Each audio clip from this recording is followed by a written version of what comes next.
I'm assuming that the answer is still yes. The answer is still yes. When it comes to rituals, the Catholic Church is really beyond compare. What an amazing sight to behold. And the fact that the whole world is transfixed on this moment just gives such hope, I think, in the world and in the Church today in this Jubilee of Hope. It's so hard to wait to see who it is. Is there I hate to keep making the comparisons to politics, but it's really all we have. Is there a honeymoon that a new Pope will endure? Thinking back to March 2013, Pope Francis so immediately, as Anne said just a moment ago, in that gesture and in others, signaled that it was a different kind of papacy. It's such a different style. So it remains to be seen what the new Pope will do. But yes, I think at this moment you can see this. There's so much goodwill, and the fact that the cardinals reached a consensus so much quicker than many people thought they would have done. It's really a sign that there is a lot of momentum and a lot of support, and that people are ready to support this new Pope. So I don't think of it so much as a honeymoon as just a good start, a start for a leader who is going to be facing a great number of challenges. But to see the unity right now is really inspiring. What do you expect to see from world leaders in terms of how they engage? We are obviously facing a lot of world issues, war on various fronts. The Pope always seemed as a bit of a moral authority. Would you expect world leaders to begin reaching out almost immediately? Absolutely. I think Pope Francis had such credible moral authority in a world where so few world leaders did have that authority. It's a complex time, globally speaking. Will the new Pope have the global sensibilities to deal with these challenges and to interact with world leaders? Certainly every indication is that that is so. So I expect world leaders to be also watching right at this moment, too. They'll be as excited as everybody else. Yeah, we're operating a little bit in the dark. Obviously, it's a secret process, but there was so much conversation about this being a group not familiar with each other, a larger group. Did that possibly, in the end, work in the favor of getting down to business and discussing the issues that they could at least agree on mattered most? I think it may well have done that. The cardinals were aware that the world was watching, and they didn't want to project disunity or disorganization. So I think they probably worked very hard to get to know each other. I think it's also true that in our digital age and with the great work of journalists, we actually know a lot about people that we might not have had the access to. So I think they would have been reading up on each other's profiles, as everybody has been doing. And I think in this connected world, it's a lot easier. So maybe we underestimated how well they knew each other. Kathleen Sprouse-Cummings, we appreciate you being along with our coverage here as we look at the huge crowds lining the streets now leading to St. Peter's Square. A remarkable moment. You could call this the main event, or maybe the main event was when the white smoke billowed over Rome. Nonetheless, there is huge anticipation now of the faithful and the curious who are ready to greet and see the new Pope. Let me go back down to Molly Hunter right now, who is in that crowd right now to give us a sense of the building excitement. Hello, Molly. Lester, that's right. They're the faithful. They're the curious. There are Romans who live in this area. Everyone who heard those bells is here. And I actually want to introduce you to a couple from New York. Can you tell me your names again? Nicole. Brian. And Ryan. You guys were not in the square when it happened. You heard those bells. You saw the notification. What'd you do? We immediately came down here. We knew we wanted to be here for this monumental moment. Yeah. I mean, we were here on chance, and so we had to make it down here. Well, and a lot of people here are tourists, happen to be here, were curious, so they came by. But what does it feel like now that you're in the square with tens of thousands of people? Oh, it's honestly surreal. I've never seen anything like this before. It's just truly amazing. We were here earlier, we did the pilgrimage, but it was black smoke in the morning. But to see the white smoke now, it's amazing. Can you help me describe just the scene that we're seeing? We're seeing different flags flying. We're hearing so many different languages. Have you ever seen anything like this? Can you describe what it feels like to be here? It feels like Times Square on New Year's. But the amount of people that come from all sorts of different countries to just see this amazing moment, it's truly surreal. You see all the flags. It's a really beautiful moment. Yeah. So you guys are going to stay now that you're in the square. Yes, you're going to stay to see who the next Pope is. Yes. Do you have any kind of feelings about what direction you're hoping it's going to go, or now that you're here? I'm just excited to see who it is. I mean, it was a quick conclave, so whatever decision is made, I'm sure it's the best one, and it's going to be exciting to see. Yeah, I'm sure the Cardinals do their due diligence, and I'm sure the next pope will be a great pope. Guys, I really appreciate you Thank talking you. and enjoy this. Thank you. Truly extraordinary moment. Lester, we've actually just lost communication again. I'm going to send it back up to you. But we will go deeper in the crowd to find some more people to bring their viewpoints to you. All right, sounds good. I want to go back to Joe Donnelly, former U.S. ambassador to the Holy See. Ambassador, we were speaking a moment about, in terms of a honeymoon and what a new pope can accomplish in a short time. Is there pressure to tick off certain things on the list right out of the gate? Well, I don't think they have to tick off certain things because there's so much of a wave of goodwill right now. And this pope will be the universal moral leader. You can't think of anybody else that will have the universal moral power that the new pope will have. And so they have incredible goodwill, and they do have a honeymoon and some time to do all of these things. And so they can make an incredible difference immediately. Ambassador, just getting word that this election was on the fourth ballot, that the new pope again was selected on the fourth ballot. Does that surprise you?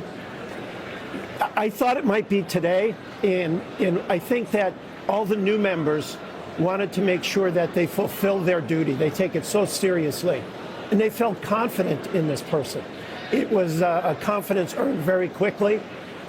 It's going to be amazing to watch, but whoever it is obviously impressed the Cardinals very, very significantly, because I thought it might be the last vote today or tomorrow. So this is a little bit earlier than I thought. Yeah, I want to pick up what you were saying about the moral authority of the church right now and this moment. Is the world more in need than ever of this person and the potential of this person? Lester, it really is. People are looking for hope, are looking for an opportunity to make the world better. I was at the G7 last June in southern Italy, and various world leaders came in, and everybody just kind of politely applauded. Pope Francis walked in, and everybody stood up. And it was clear he was the rock star of the whole event. And so I think that's being transferred to the new pope, that there's a desire from all corners of the planet to hope for success.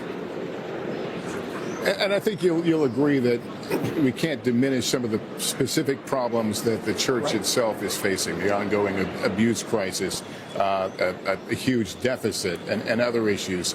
How important do you think it was that this will be someone who has administrative skills? It's really important because of the challenges you indicated, the sexual abuse crisis, the management of the Vatican. They have to show moral leadership on these things as well. And when they do, confidence comes back. Confidence, for instance, in the United States in the church comes back when the sexual abuse crisis is handled well, is handled in a better way than it has been. And so, and people are giving this new pope the chance to do that. Ambassador, I'll ask you to stand by. I just want to set the scene for people who may be tuning in. You probably don't need me to say it because the pictures really speak volumes. There is a new pope. We are about to meet him. We are about to learn his name as pontiff, and this crowd will be able to finally find out who is going to lead the Catholic Church from this point going forward. It was an emotional, a magical moment as crowds were in the square when the white smoke appeared. The juxtaposition of ancient times, this process, the secret process inside the Sistine Chapel, at the same time, the chimney being viewed by thousands on the plaza or on the square on a television monitor, a big television monitor, as if it was a sporting event. So the two worlds coming together at this moment. You're hearing the sound of helicopters likely running security over us. And we saw, of course, the smoke and the bells that rang across Rome, signifying a new pope. And we learned just a short time ago he was elected on the fourth ballot. George, what's the significance of that? I'll ask you the same thing to Ann. I think it suggests that a consensus was quickly reached, that whoever got a large vote last night built that vote up over the next 2 or 3 ballots. I do want to touch, Lester, on this question of management. It's not simply a question of the Pope being a good manager himself, although that really helps. He has to know how to pick people. He has to know how to choose men and women of competence and probity in running a very complex bureaucracy here and in fixing this financial problem. That does not require finding clerics necessarily. Might require finding a lot of good lay people who know how to manage money and who know how to be stewards of money in an open and transparent way. And one of the things that half the population will be watching for, Lester, is does this Pope continue the efforts of Pope Francis to make women leaders in the Curia? He has done that. He has faced some resistance from it. He has also separated the need to be a priest from the ability to lead what they call dicastery, a department in the Vatican. And so I think that's one of the things people will be looking for. But I just wanted to follow up on something that Ambassador Donnelly said about the world situation and how much people are looking for someone with moral authority to step in. Even when you have that moral authority, it is so difficult to change intractable problems. Pope Francis had a prayer service for the situation in Israel and Palestine. This was back early in his papacy. He tried to mediate, offered the Vatican as a place where they could mediate the Ukraine-Russia war. He called the Catholic Church in Gaza every night since October 7th to try to give them comfort. He had the families of the Israeli hostages in particular. I remember I met Rachel Goldberg and John Poland when they came here to meet him. He did all these things and still the violence raged on. It was incredibly frustrating. You look at these pictures right now and all these flags, it reminds you of obviously the global nature of the church, but it also reminds the church's growth, or in some cases lack of growth, falls regionally, and that continues to be an issue. It's interesting to me, Lester, that so many of these flags are European, and that's the least center of growth in the church today. Well, there's an American flag. There's an American flag. There's a flag of South Africa. Sub-Saharan Africa is the growth center of the Catholic Church throughout the world today, and will be the demographic center. You think we're going to see that reflected when the new Pope appears in a moment? Well, perhaps, but even more to the point, we're going to see it reflected in the future. This is a church that is becoming truly global and truly universal, and that's reflected in this crowd. I'm also thinking about the fact that the colonnade, these two arms that surround the square, were not part of the original design of St. Peter's, and how perfect they are as they suggest a kind of embrace of the entire world. It's been roughly 55 minutes or so since the white smoke appeared, and we're still waiting for the new Pope. It is 1 p.m. on the East Coast, 7 p.m. here in Rome. And just under an hour ago, we learned that a new Pope has been elected to lead the Catholic Church. We are still waiting to learn the identity of the Pope. In any moment now, we expect him to be announced on the loggia or balcony of St. Peter's Basilica. Just behind where we are right now, thousands have quickly assembled in St. Peter's Square, waiting for the introduction of the Pope. And we should know many of those people had been there all day. Others looked at their watches and said, oh, maybe it could happen within this window, and they've made their way. And someone that has been telling their stories and sharing the excitement is our Molly Hunter. Molly, take it away for a few. Lester, I want to introduce you to 3 University of Indiana Wilmington students. Can you give me your names, guys? I'm Will. Kevin. Steven. So you guys are studying abroad in Rome. You've chosen an extraordinary semester, clearly, to be here in Rome. You're also Catholic. You guys were in class when the white smoke came. What happened then? Well, can you walk me through? Well, we got released from class, and the entire street was just packed with people. Usually it's very trafficky, and we were just running through the streets, and other people were doing it as well. I think minutes ago you said you were just sprinting at kind of max speed to get here. Exactly. And everyone else was doing that. They were closing roads, you were saying? Yeah, and we unfortunately missed the white smoke. A little bummed about that, but we're here now, and it's absolutely amazing. Give me a sense of the crowd right now. I mean, it's packed. It took us about 10 to 15 minutes to get to the spot that we're at right now. I mean, running from where we were, the traffic, Rome is normally packed, and everything else Who's is out unbelievable. here? Give me a sense for our audience. We're seeing flags. We're hearing all different People places. from everywhere. Everyone from everywhere, and it's all Catholics, and we're very excited to see the Pope come out. Yeah, it's All pretty cool. Catholics, and I think a lot of tourists who happen to be here. Oh, yeah, who are definitely. curious, who came on down. What does it feel like for you to be here as a Catholic? Well, this doesn't happen that often. I think the last Pope was elected like 13 years ago. So to be here during this time, we're also leaving tomorrow and Saturday. So we're lucky the Cardinals didn't take too long, and it's a pretty cool experience. What extraordinary timing. And you guys are going to stay, obviously. Oh, yeah. Absolutely. Pretty soon. It's been about 55, 56 minutes. Do you guys have the rest of your class also here? Everyone was feeling pretty excited? A lot of kids came, yeah. A lot of kids from class came. Yeah, you can see when we got released, it was 4 or 5 other classes got released. Everyone was sprinting, so. Can you imagine another event that would bring this kind of diverse population here together? I mean, looking around, they're young, old. Absolutely not. Absolutely not. No. Once in a lifetime experience. You're pretty young though. What, 21? I don't know if it's necessarily once in a lifetime, but maybe once in a lifetime for you to be here in Rome. Studying in Rome. Studying in Rome down the street from this happening. Well, guys, enjoy this moment. I'm not going to keep you. I want to make sure you guys get good front seat views, but I really appreciate you taking the time. Yeah, thank you. Lester, I'm going to send it back up to you. Once again, we've lost comms down here. There are a lot of people down here. Yeah, Molly, if you can still hear me, I'm curious what the crowd was able to see. I know there were some monitors there. Could they actually see the smoke coming out of the chimney? I'm just now being told you can't hear me, so forget everything I just said. We'll get back to it. Joining us now is NBC News analyst Father John Burdenek. Father Burdenek, thank you so much for coming on. How are you feeling about your church right about now? Well, I'm kind of feeling exactly the way these people are looking, the ones we're watching, filled with a lot of joy and a lot of hope.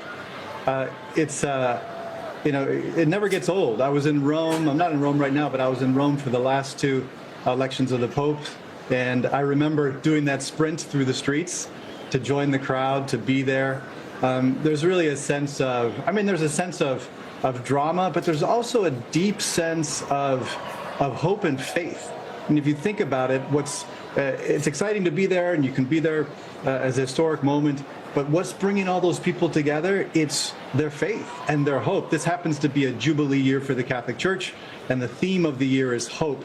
And we've had, I think this is the 267th Pope who will be coming out on the balcony. And so it's a sense of continuity through time, through 2,000 years, that God has been faithfully watching over his church, will continue to provide shepherds for his church.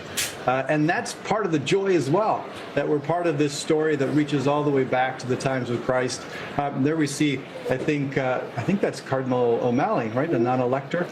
We saw briefly. I think it is, yeah. But that sense of hope. Okay, well, God is still with us. We have a great mission still to engage in, and guided by a shepherd. So that's part of the joy too. It's the excitement of the moment, but also this sense of coming together. Through part of history, part of this story of the Catholic faith. So that's kind of what I'm feeling. I'm feeling myself exactly what we're seeing. All those different people feeling, and it's also amazing to think. So many different backgrounds coming together for this together at the same time. Father Burdenek, as we wait to greet the new Pope, it's hard not to look back at Pope Francis and his immediate demonstrations of humility. What would you expect? What would you hope would be the initial gestures of this new Pope as he greets the crowd? Yeah, and there's Cardinal Wuerl, I think former from Washington, D.C. But I think what I hope for is that the Pope the new Pope comes out and is completely himself. That's what Pope Francis was. He just presented himself. That's what Pope John Paul II was as well. You remember he had his famous phrase. He said, "Open wide the doors to Christ. Do not be afraid. Do not be afraid." He said, "I'm a pope who comes from a far country, and if I make mistakes in Italian, you'll correct me." So he was very much himself, and I hope that the Pope, as the shepherd, the spiritual father, comes out and is completely free to be himself, confident in God's work in him, and glad to be there with his flock. A lot of these people are not from Rome that we're seeing, but a lot of them are Romans. We can't forget that the Pope is also the Bishop of Rome. So his local flock is also, he's going to be greeting them as well. So I just kind of hope we get a glimpse of the Pope's personality. Each Pope is a real man with a real personality, unique one. And so I kind of hoping that we get a glimpse of that through the way that he interacts with the crowd at this moment. Of course, it is such a big job. He's right now in the room of tears, so there might be a lot of emotion which might, impede him from really opening up. But we'll see. Yeah, I want to ask you, what do you suspect, keeping in mind it's been an hour now since the white smoke, what would you expect is happening right now beyond the doors inside the Basilica? Well, I think he could be praying. Pope Francis, on his way to the balcony, stopped in the chapel and just prayed silently. But he could also be kind of discussing or be kind of mingling with the cardinals and allowing them a chance to congratulate him, a chance to embrace, a chance to have a word. There's a lot of cardinals this time, more than any in the history of these conclaves. So it might be taking a little more time as he's interacting with them in the Sistine Chapel after he put on his white cassock in the Room of Tears. So that might be happening as well. Yeah, I'm curious your reaction to the fact that this was decided on the fourth vote. Oh, yeah. I think I was expecting a longer one. We were all talking, well, these cardinals, some of them are so new. They're from such different places around the world, kind of a wider geographical spread than we've ever had before. So it might take them a while to come up with their choice. And obviously that didn't happen. And I was thinking about that. Maybe the unity of the core message that the church needs to communicate going forward after Pope Francis, maybe it was easier for them to come to that. I imagine it was, we have to focus on mission. The world needs the good news of Jesus Christ, and we just have to find creative and compelling ways to spread that news. And there might have been disagreements about what's the best way to do that, depending on what your preferences were or what your experience was. But that core mission might have been so obvious that they were able to come together and choose someone. I also think, even though maybe they didn't spend as much time together as past groups of cardinals had before a conclave, because so many were new and from different places, let's remember, more than half of these cardinals participated during the last 2 years in the Synod of Bishops in Rome, where they spent a lot of time together, working on themes for the church, working with Pope Francis.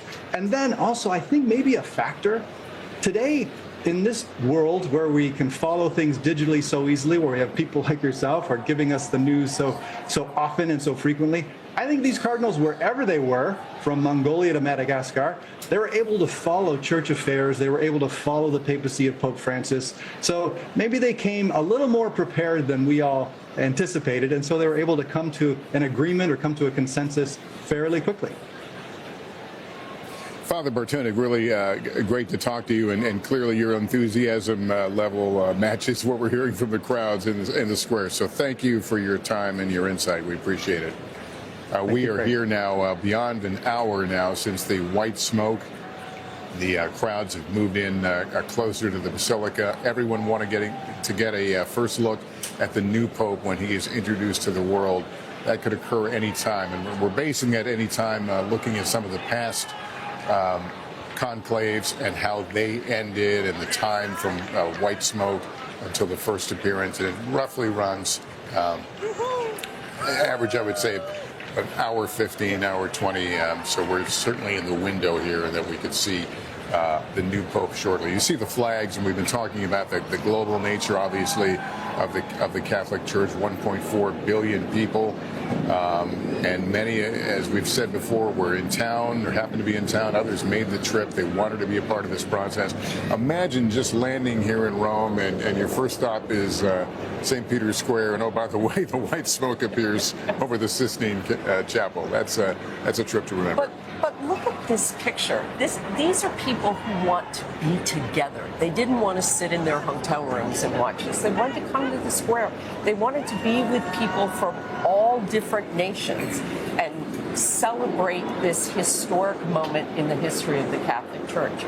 I'm sure many of them are Catholic, some are not, but it is a great moment to be together, to be part of a community. Well, I've shared on the air here in the last couple of days, and you've covered previous conclaves as well. This is the moment that I remember. It's seared in my memory. It's whatever your faith or whatever you think about this church, that this moment is so substantial in the pomp and the pageantry and the spiritual significance and the drama. All those things surround this moment, and to watch the crowds, team to the streets of Rome, making their way here for a front row seat, is really pretty awesome. It's striking to me how many young people we see in that crowd today. Now, this is a great university city. There are lots of American universities that have Rome campuses, but the notion that the church, religious faith, are just not of interest to huge numbers of young people. There we go. Okay, there is movement beyond the door here.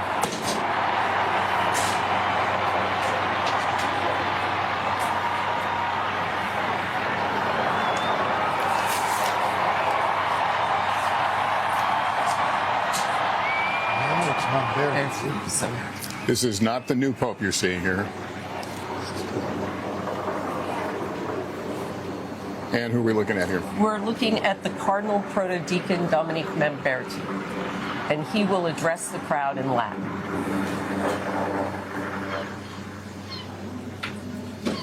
Annuncio vobis gaudium magnum.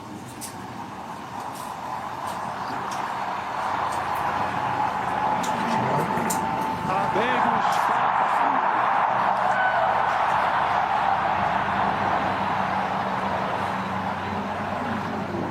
Eminentissimum, ac reverendissimum Dominum, Dominum Robertum Franciscum, Sancte Romane Ecclesiae, Cardinalem Prevost.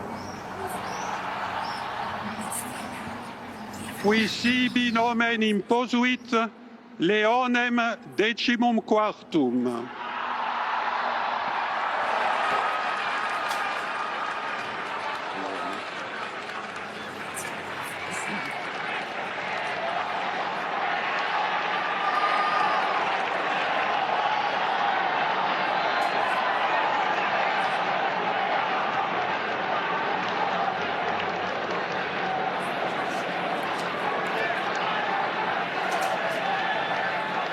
George, are you able to translate and tell us what we just heard?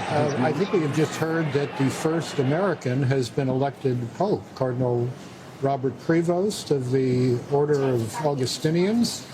It was impossible to hear what papal name he has taken, so we'll hope we get some clarification from that, on that in a moment.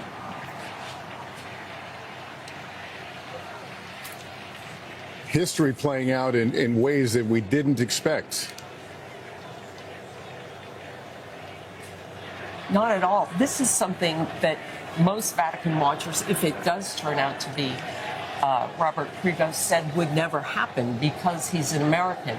But he is the least American of all the American cardinals, if you will. He spent most of his career in Peru and in Rome. He's a son of Chicago. He's an Augustinian, he's of the Augustinian order. Is that Pizzaballa? Yes, Cardinal Pizzaballa with the beard there.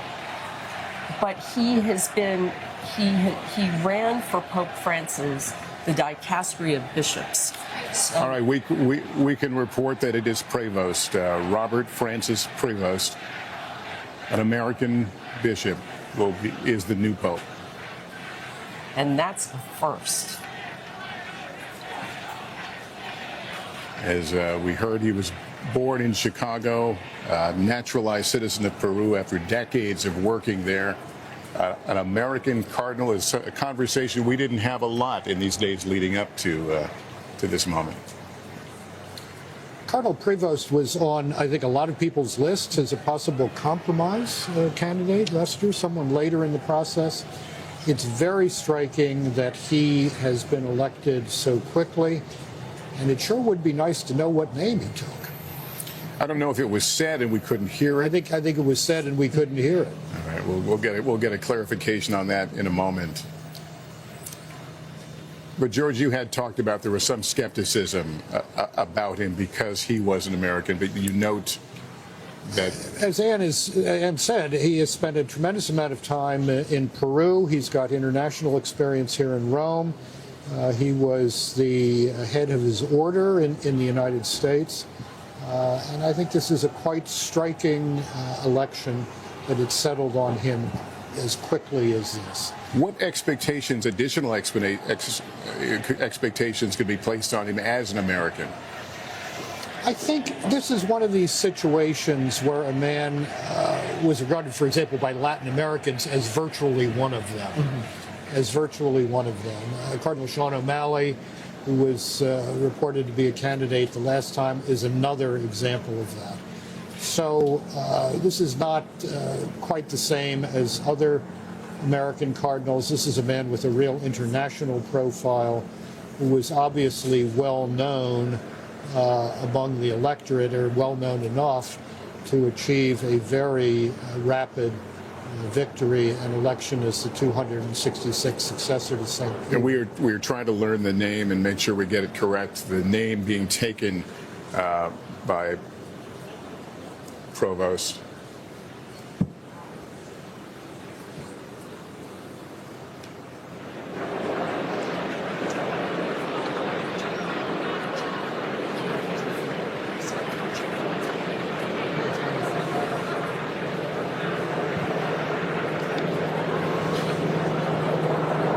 It's not clear to me whether the crowd has heard the name or been able to digest the name, or that's even the significance of this moment.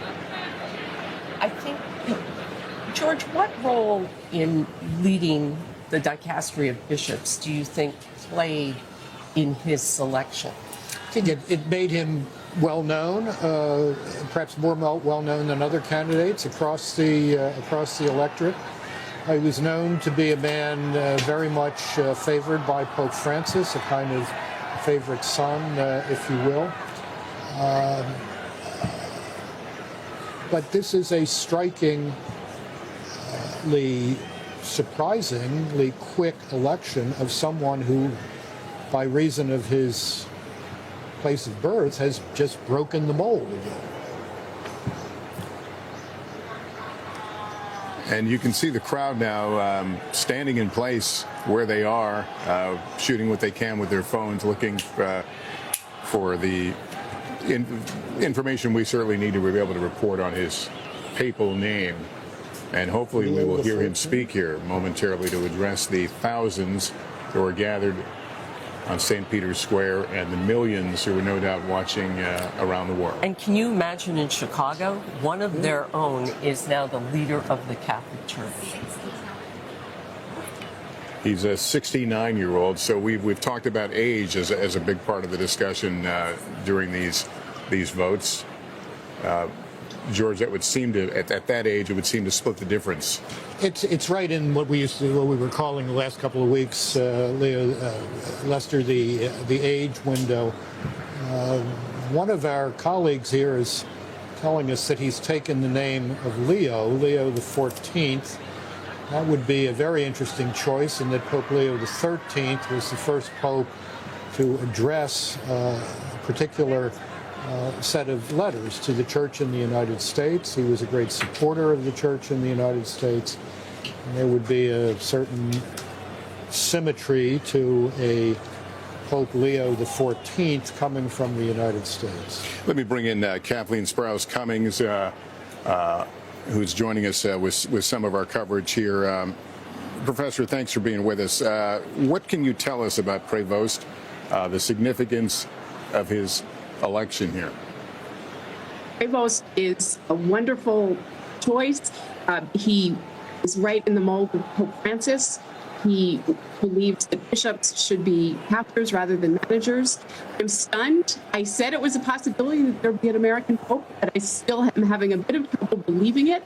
It's historic. It's momentous. If it is true that he's taking Leo the 13th was the great pope of Catholic social teaching, and it signals that our next pope will continue in that vein. It's a remarkable moment. I'm stunned. Did you ever see an American pope in these times? I thought Prevost had the best chance of any American candidate ever, and perhaps going forward. But I still thought it was unlikely. But if anyone had a chance, it was him. He is born in Chicago. He went to Villanova University. He spent so much time as a bishop in Peru and a superior of the Augustinians, traveling to the 50 countries around the world in which Augustinians ministered. Kathleen Sprouse-Cummings, thank you for being part of our country as we watch the cardinal electors standing there on the balcony. We are waiting to hear from Pope Leo XIV. That name will be rolling off our tongues here shortly, no doubt, as the world comes to know the new leader of the Catholic Church. They've got to be just raising the roof at Villanova University outside Philadelphia. They are the home to the first American pope. That is just remarkable. And as someone who spent 14 years of his career in Chicago, I can confirm what you said a moment ago, that Chicago is probably off the rails right now. I'm sure they are celebrating. What an incredible moment this is for the nation and for the Catholic Church at large. This has always been something. They never thought an American would become pope because it would give too much power, they thought, to one country. But it could be because Prevost, oh, here he comes. Hold on. Here we go.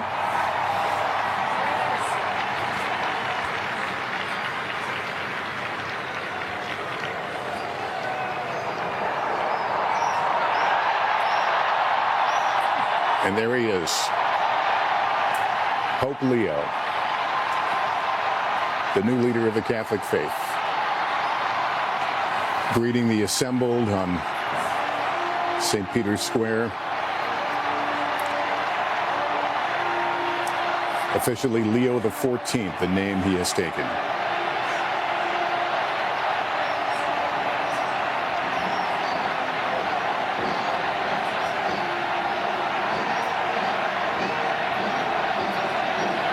Can any of us imagine what it is like to stand in that place right now and looking out on that crowd? The leader of 1.4 billion Catholics. He looks amazingly relaxed. Yeah, I think it's exactly what I was thinking, and he seems comfortable in the role, which means he's probably been thinking about it over the last 24 hours as the votes mounted up. This is, I look at this and think, last night when we talked about who the names were, he was the last on our list because he was a long shot, because he was an American. And I'm fascinated to know what happened in that conclave, how he rose to the top.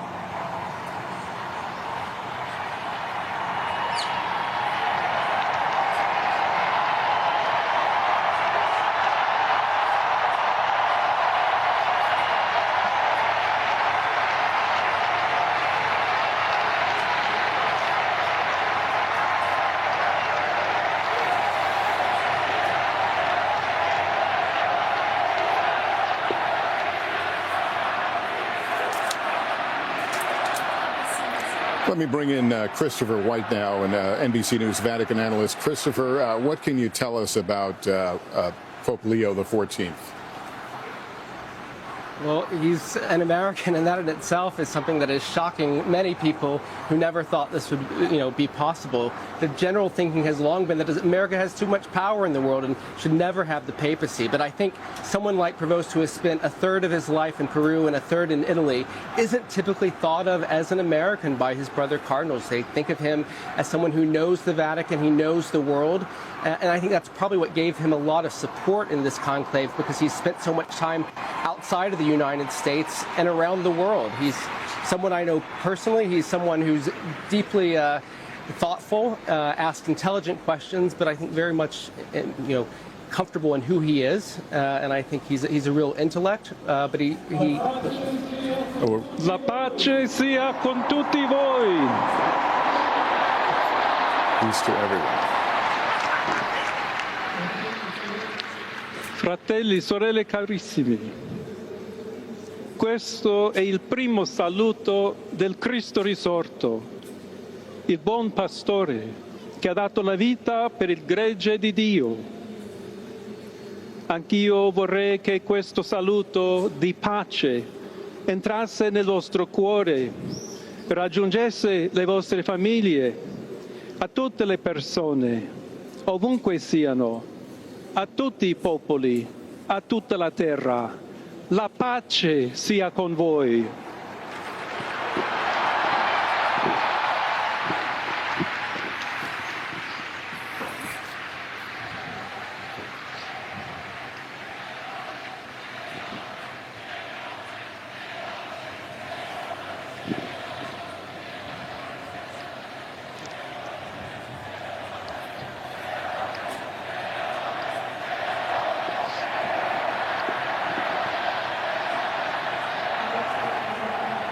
Questa è la pace di Cristo risorto, una pace disarmata e una pace disarmante, umile e perseverante.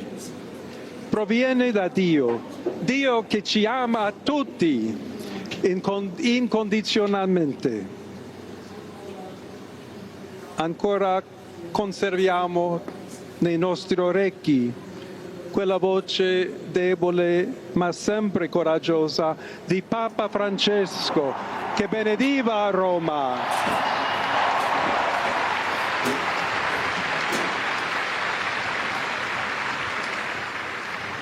Ears hearing his voice. Il Papa che benediva Roma, the Pope who was blessing dava la Rome, sua benedizione al mondo, giving his blessing intero, to the world quella mattina del giorno di Pasqua. on that morning, on that day of Easter Sunday. Consentitemi di dar seguito a quella stessa benedizione. Allow me to continue that same blessing. Dio vi ama tutti. God loves E everyone. il male non prevarrà. Evil will not Siamo prevail. tutti nelle mani We di are all Dio. in the hands of God. Pertanto, senza paura, So without fear, uniti, united, mano nella mano con Dio hand in e hand, tra di noi, with God and among ourselves, andiamo avanti. we go forward. Siamo discepoli di Cristo. We are disciples of Christ. Cristo ci precede. Christ goes before us. Il mondo ha bisogno della sua luce. The world needs his light. L'umanità necessita di Lui come Humanity il ponte needs him. per essere raggiunta da Dio e dal suo amore. But as the bridge between God and his love. Aiutateci anche voi, poi gli uni gli altri, a costruire ponti. May we all Con il build dialogo, bridges con l'incontro, with dialogue and encounter, uniendoci tutti per essere un solo so that we can popolo, all be sempre in pace. one people, all in peace. Grazie a Papa Francesco. Thank you, Pope Francis, for all you've done. We're hearing the first words here of Pope Leo XIV, just elected Pope. Voglio ringraziare anche tutti i confratelli cardinali I'd like to also che thank my hanno brother cardinals scelto me who chose per essere me to successore di be the Pietro, successor of di Peter camminare insieme a voi and to come Chiesa walk along unita, with you, cercando sempre la pace, la giustizia, searching all together for cercando peace and sempre justice, lavorare come uomini and working e donne together, fedeli a Gesù men and women Cristo, faithful senza to Christ, paura, without fear, per proclamare to il Vangelo, proclaim the per gospel, essere missionari. to be missionaries.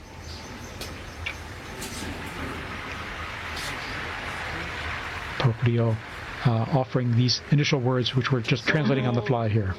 Un figlio di Sant'Agostino. I'm a son of Saint Augustine, and I'm an Augustinian. Che ha detto, con voi sono cristiano e per voi vescovo. With you I am a Christian, and for you I am a bishop. So may we all walk together towards that, la quale Dio ci ha preparato. to the place that God has prepared for us. May we walk together, accompany each other. To the Church Di Roma, of Rome, un saluto speciale. a special greeting. As Bishop of Rome, of course, a special greeting.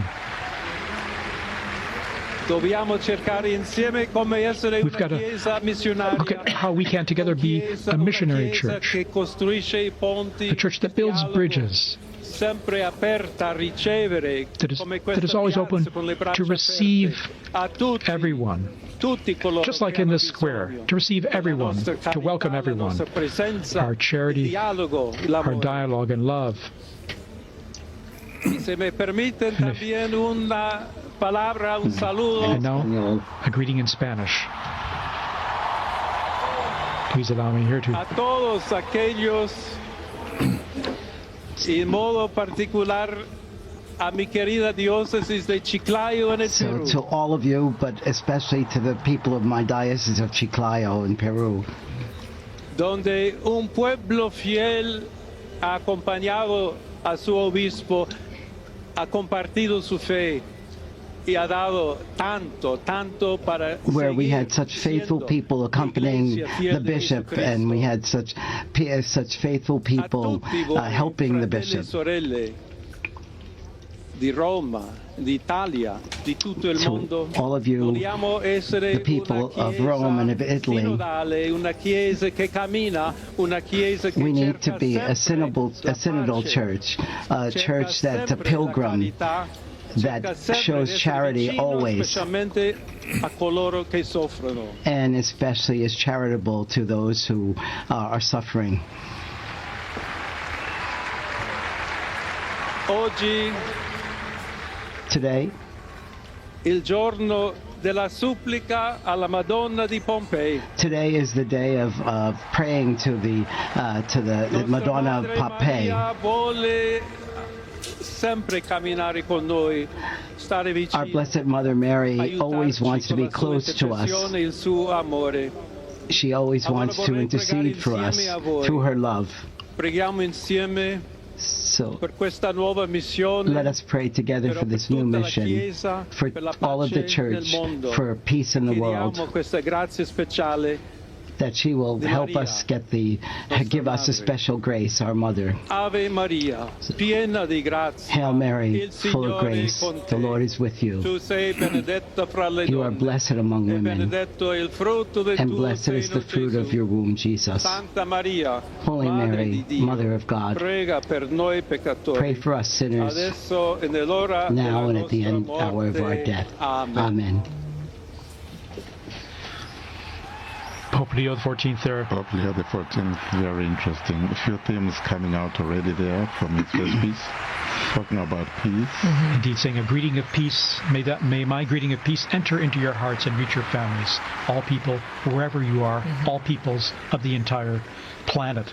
Right. May peace be with you. God's peace be with you, he said. And here we see him in after having given that opening and beautiful words.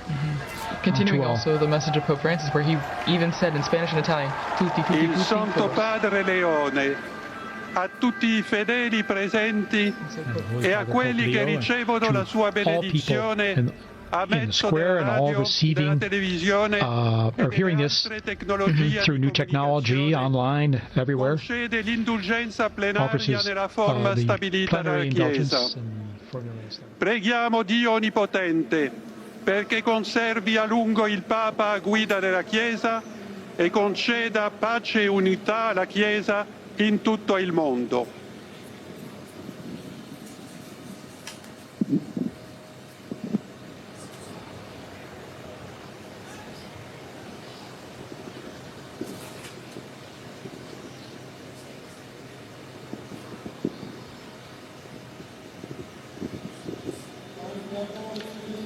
Sancti Apostoli Petrus et Paulus, de quorum potestate et auctoritate confidimus, ipsi intercedat pro nobis ad Dominum. The holy apostles Peter Amen. and Paul.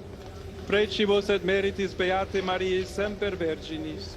And we also pray to the Blessed Mary, Beate Ioannis Baptiste, et to Sanctorum Apostolorum Saint Petri et John, Pauli et Omnium Sanctorum.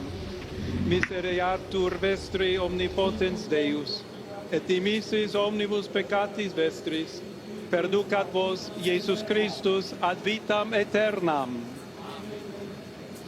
Indulgentiam, absolutionem, et remissionem omnium peccatorum vestrorum, spatium vere et fructuose penitentiae, cor semper penitens, et emendationem vitae, gratiam et consolationem Sancti Spiritus, et finalem perseverantiam in bonis operibus tribuat vobis omnipotens et misericors Dominus.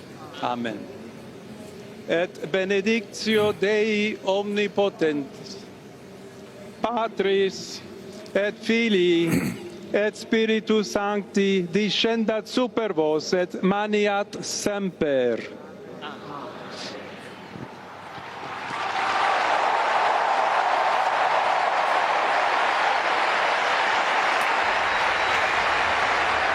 And we just heard the blessing there, received the blessing there of Pope Leo XIV, and to the world, to the city, this most solemn blessing to all of us and all of you visiting and watching out there.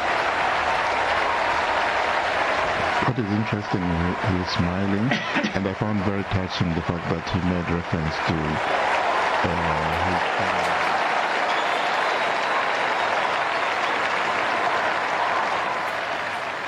Pope Leo XIV meeting the faithful outside St. Peter's Square, paying homage to his predecessor, Pope Francis, saying God loves everyone. Evil will not prevail. We are all in the hands of God. Hand in hand we go forward, he says. He thanks Pope Francis. He thanks his brother cardinals, he says, who chose me. And he talked about the mission, the missionary sense of the church as well. He talked about that the church needs to be a missionary church. He talked about how they welcome all people.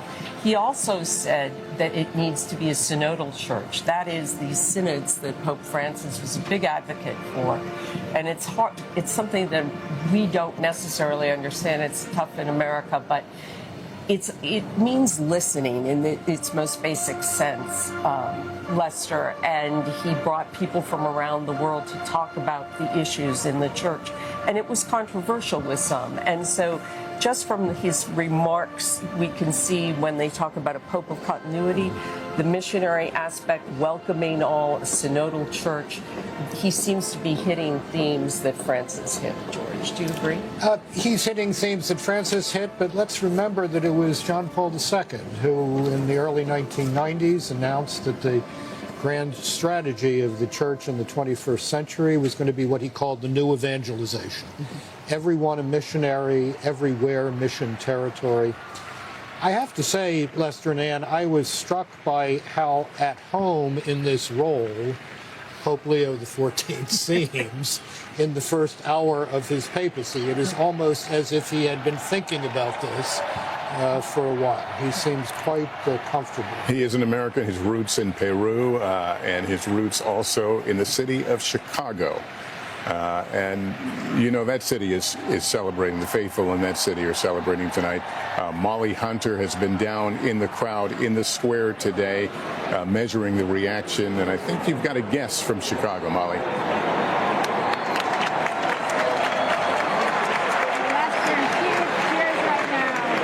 We do have a guest from Chicago. I want to introduce you to Mary Fiore. Roberto. You work for the Catholic Church for decades. You know, host the podcast. You've been here all week. That was just a really emotional 10 minutes, and I was lucky enough to be standing next to you. Can you just tell me what it means? Oh, I mean, first of all, just as a Catholic, to have a new Holy Father, that's exciting enough. But then to find out that he's a Chicagoan as well, I could not believe it. It's that was something we were always told could never happen. There could never be an American Pope. But the new Holy Father is from Chicago South Side. He's an Augustinian, so like Pope Francis is a member of a religious order and not a priest for a diocese or archdiocese. Has been a missionary in Peru most of his life. He left Chicago when he would have been in his teens to join the Augustinians as a missionary. So it's rather extraordinary. I mean you've been speechless, but your heart has been racing. It has been because, you know, it's such a joy for the church. The Pope is a person of unity. You heard him talk about how we need to be a missionary church that includes everyone, that includes the poor. I'm just so thrilled that now we have this interregnum, as they call it, over. We can move forward as a church. He's a man of great compassion, which is what, of course, you always want. And he loves Jesus very much and wants us all to be serving the poor in Jesus' name. Can you speak about your hometown tonight? What do you think's happening back in Chicago? I think the first question, I know, Lester, you're probably thinking this too, is he a Cubs fan or a Sox fan? My guess is probably a Sox fan because he's from the South Side. But, I mean, no one's going to call Chicago the second city anymore. At least I hope not. We have a Pope and no other city in America does. So I think people are going to just be taking to the streets, so excited. It's a wonderful day for Chicago, for the United States, but also for the church worldwide. Can you walk me through just how we were standing next to each other when those curtains opened, we turned around.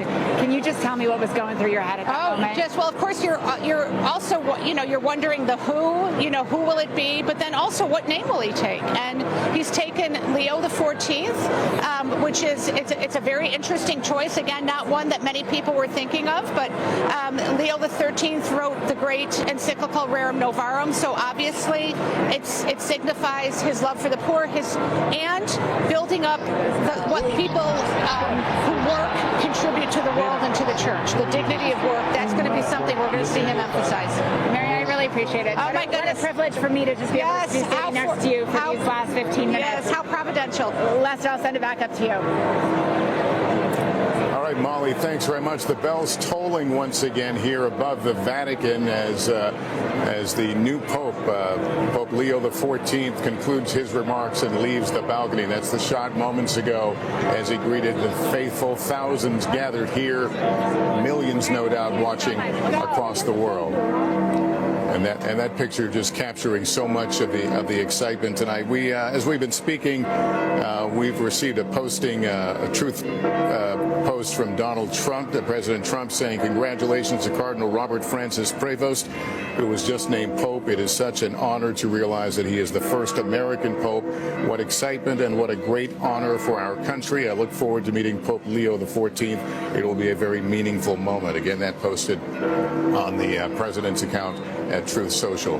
We also have some reaction from the Archbishop of Philadelphia, Nelson Perez, who knows now Pope Leo the 14th, and he said, a wonderful, gentle, profound man of God, a great gift to the church and the world. I'm struck again by the name, Lester. Leo the 13th really invented the modern papacy. The papacy of moral witness, papacy of serious teaching about public issues. And it'll be fascinating to see if Pope Leo the 14th continues that tradition that was set in motion by Leo the 13th in the late 19th and early 20th centuries. I want to go back to someone who knows the new Pope. Christopher White is back with us. Christopher, what can you tell us about Pope Leo the 14th? Here in Rome, he came over here and to take over the office to advise the Pope on the appointment of bishops around the world. In fact, I'm standing next to Bishop Sean McKnight, who was the last archbishop that Pope Francis appointed in the United States, which Cardinal Prevost would have been heavily involved in that process. And I remember the first time I met him after he arrived in Rome, we were in his office, and he said to me, I wish I could spend more time working on appointing new bishops, but unfortunately I have to deal with a lot of problem cases, which is good because it reminds me that I have to be a pastor first. And I think when we think of the papacy of Pope Francis, he was the world's pastor. And I think just from listening to those remarks that we just heard from Pope Leo XIV, formerly Cardinal Provost, those were certainly the same sentiments he wanted to share. They harken back to Pope John Paul II's "Be Not Afraid," but also overtures of Pope Francis of a church that's open to all. And I think those are some of the major themes that we're going to see and hear in this young papacy as we try to figure out what direction he wants to chart for the global Catholic Church. If there was going to be an American pope, is this the model of an individual you would have hoped would be standing there? Yeah, I think it's the only sort of American that would work right now. I think the fact that he spent only a third of his life in the United States really meant that he brings a global perspective to the role. He was a missionary. He is a missionary. That's his formation. So he spent so much time in Peru. I know he did everything he said, from being an auto mechanic to being a pastor to being a professor. So he wore a lot of hats, and now he has the top job in the Catholic Church. And I think it's that background, that fairly low-profile background, that probably kept him off of most people's front-runners lists for this job. In addition to the fact that his first passport is an American passport, a U.S. passport. He, of course, is also a Peru passport holder and a Vatican passport holder. But that sort of prejudiced a lot of people against him, I imagine, initially. But a third of his life in the United States, a third of his life in Italy, and a third of his life in Peru, he brings to the office tremendous perspective far beyond Chicago. Christopher, thank you. I'll ask you to stand by. We're also joined by Archbishop Sean McKnight of Jefferson City, Missouri. Thank you for being with us. We had a chance to speak together last night. You talked about the qualities of the next pope, someone who could work in collaboration, I think were some of your words. Can you give us your first reaction to Pope Leo XIV? I am beaming with joy. I have a heart full of hope, and I just feel deeply honored to have yet another pope from the New World. And I hope our brothers and sisters from South America, Central America, and the rest of North America can join us in this exhilarating moment of having a pope from Chicago. My gosh, I am just thrilled to death. And you, of course, are a product of the Midwest, so I certainly understand that pride. What kind of pressures do you think it brings on him as an American pope? Well, I am very grateful that the cardinals chose him. They are the most diverse conclave I think we've ever had. And thinking back now, hindsight is 20/20.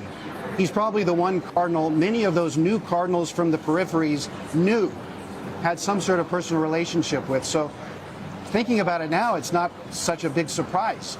But yes, we have a lot of obligation and responsibility on our shoulders as the Church of the United States. And now he's bearing that as Pope Leo XIV. His experience, as we said, it transcends just one city or one region. His roots in Peru, being in Chicago. How does that serve him now going forward? The Church, as we've talked about, has some issues with growth in certain parts of the world, whereas in the Americas, it does better. He does have a certain global mindset that's going to be very helpful in his role as the universal pastor of the Roman Catholic Church.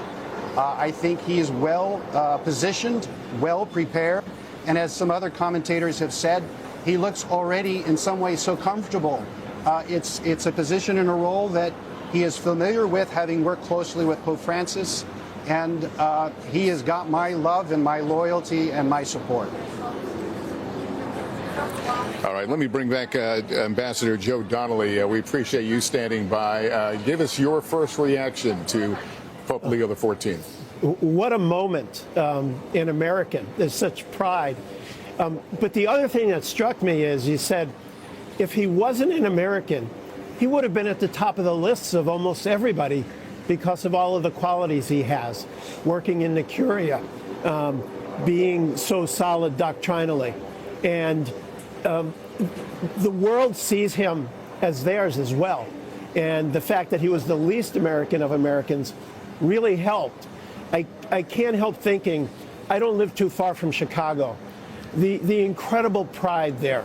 And at Villanova, how proud they are of their son who studied in Philly. And it's just an amazing moment for a church. The Catholic Church in the United States has been an immigrant church. That's how it started. And for all of these immigrants to come to this point where the Pope comes from the American Catholic Church is breathtaking. You mentioned that, you know, if not for being an American to be a perfect choice, that attitude, does that translate into some baggage that he's going to be carrying for a while as he tries to chart his own course as Pope?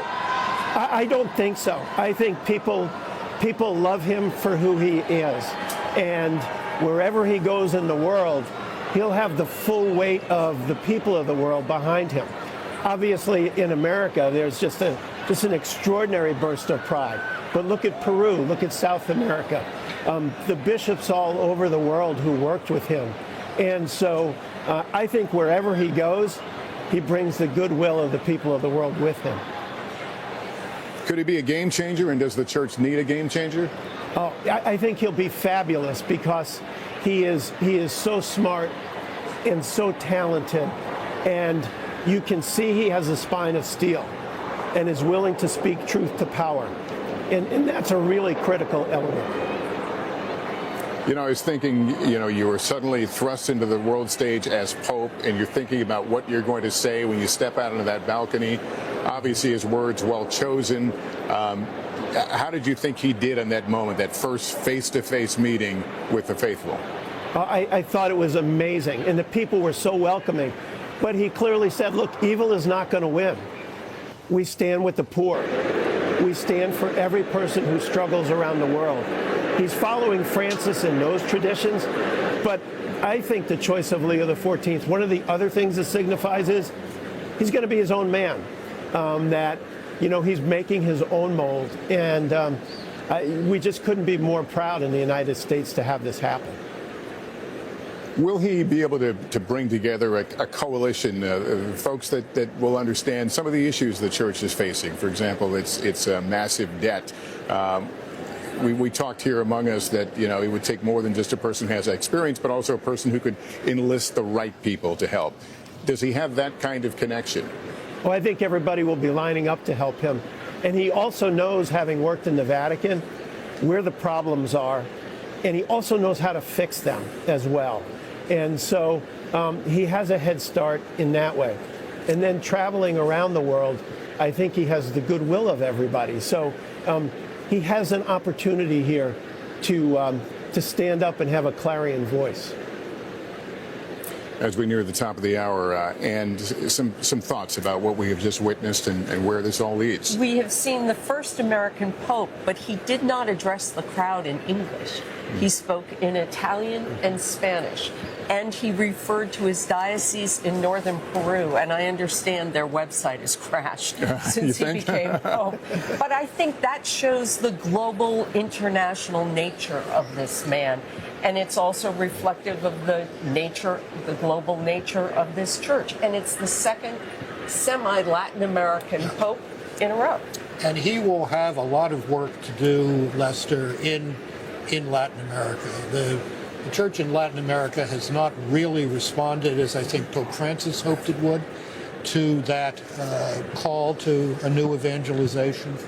The church in Peru has got a lot of problems with the abuse situation, and he's going to have to be very determined and strong in dealing with that. But I come back to how comfortable he looked in his own now papal skin at that presentation on the central loggia of the Basilica.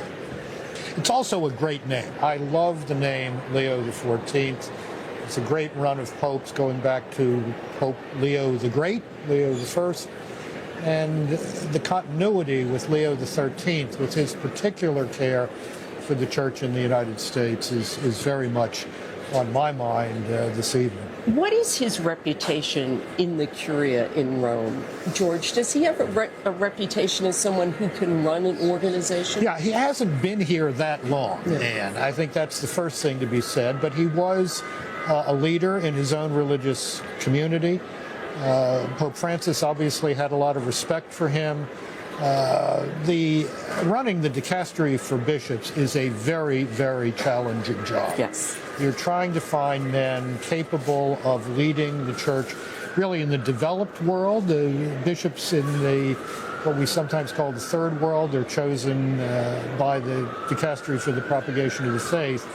But I think Leo XIV fit well into this Roman situation in his few years here, and he certainly got, during these general congregation of bishops, a clear sense that his brother cardinals want a restoration of orderly process in the governance of the church, and they must get to grips with these financial problems, or there is going to be serious trouble down the line, and not so far down. Yeah. One of the issues that he dealt with as head of the bishops was Bishop Strickland in Tyler, Texas, and he helped remove him from that diocese. What does that tell us about Leo XIV? Well, I hope it tells us that he understands that there are points beyond which bishops cannot go and remain effective servants of their local churches. But that problem extends across the ideological spectrum. There are bishops in Germany today who flatly deny truths of Catholic faith. That's a problem he's going to have to deal with at the other end of the theological, ideological spectrum. Why do you think the electors coalesced around him so quickly? I have thought for the past 2 weeks, Lester, that there was a group of cardinals who were very interested in electing Robert Prevost the Pope. They obviously got themselves organized. I think we can probably assume that the assumed frontrunner, Cardinal Parolin, did not get a substantial vote, or at least did not build on it in the first two ballots. And the appeal of a man who had spent a great deal of time in Latin America, who knew the Roman scene, who had great language skills. He speaks completely fluent Italian, completely fluent Spanish. All of that, plus the desire to demonstrate the unity of the church by moving in a rapid but steady way to a decision, led us to this really quite striking moment tonight. I didn't get your thoughts on what he said and the words that he chose, his acknowledgement and tribute to his predecessor. I thought the remarks were really terrific, and the call for peace, that the church wants the world to be in a better situation than it is now, and that he identified this peace with the peace of Christ. That true peace involves a recognition of the humanity of the other, and religious faith can help us to see that. Now, he's got some very serious problems.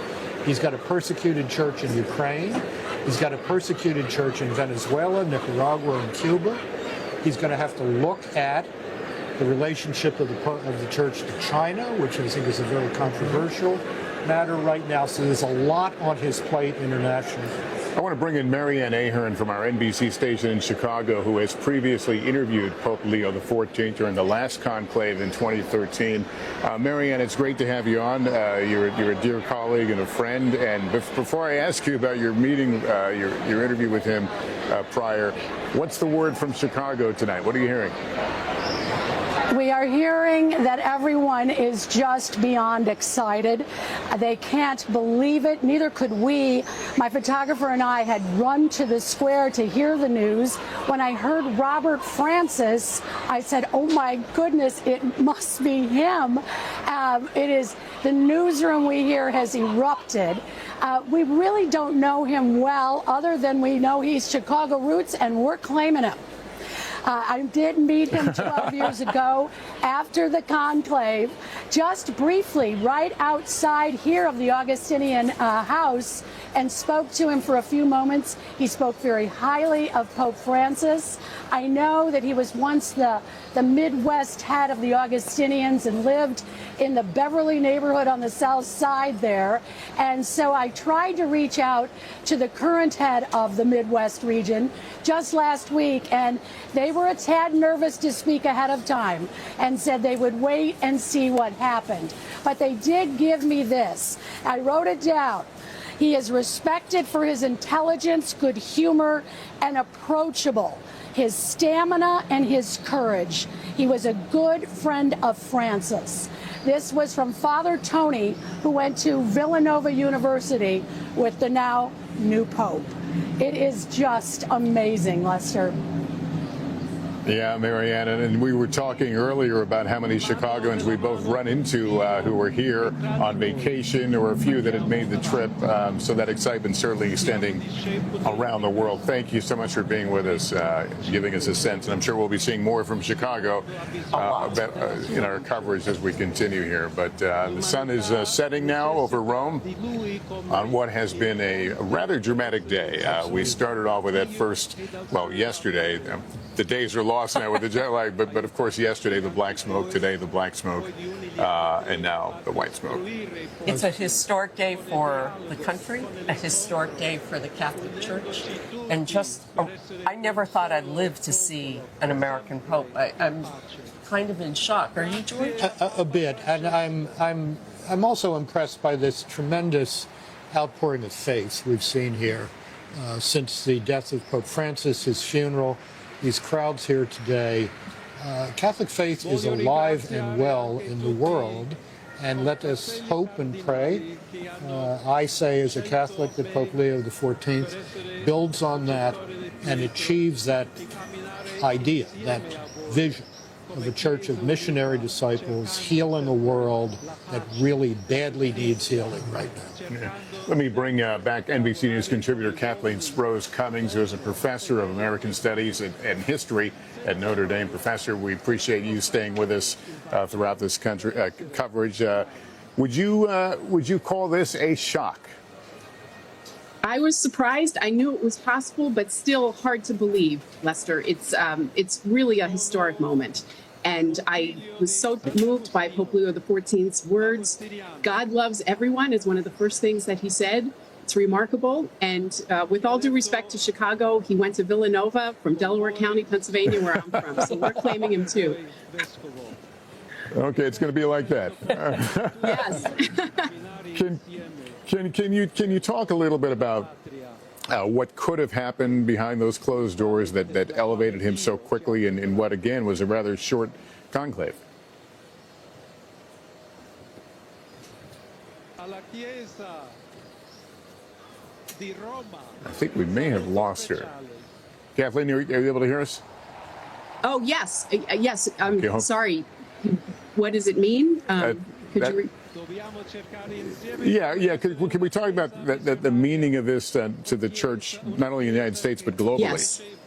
Yes. Well, globally, there were qualities that they were looking for in the new pope. Someone who had a missionary's heart, someone who had managerial experience, and someone who had a global vision. And very few of the papabile really ticked all those boxes. And Pope Leo XIV did, and that's probably a reason why he was chosen by his brother cardinals.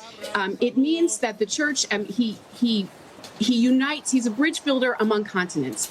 He was born in the United States, missioned in South America, and worked for so long in Italy. So he unites the church in that respect and reminds us all that it is a universal church. And while U.S. Catholics are going to be celebrating in a particular way, it's also a reminder that we are part of a world church, a global church, and he embodies that in his mission and in his experience. So I think it really is just truly remarkable, and I have a lot of hope that he is the man the church needs as its leader. Yeah, the read I'm getting is that he is perhaps not the American Pope that people may have imagined for decades, that he is his own man and maybe harder to define than perhaps we're giving him credit. I think watching him and seeing the sense of calm he projected on that balcony, it reminds me of Pope Francis talking about how he felt an overwhelming sense of peace after his election, a peace that remained with him through his whole pontificate. And you get the sense that Pope Leo XIV feels that same peace and entrusts his heavy burden really to God as a man of faith. I believe that he is someone who brings a wealth of experience and someone who, yes, might not have been who we would think of as an American pope, although remember, very few people thought that was possible there could be an American pope.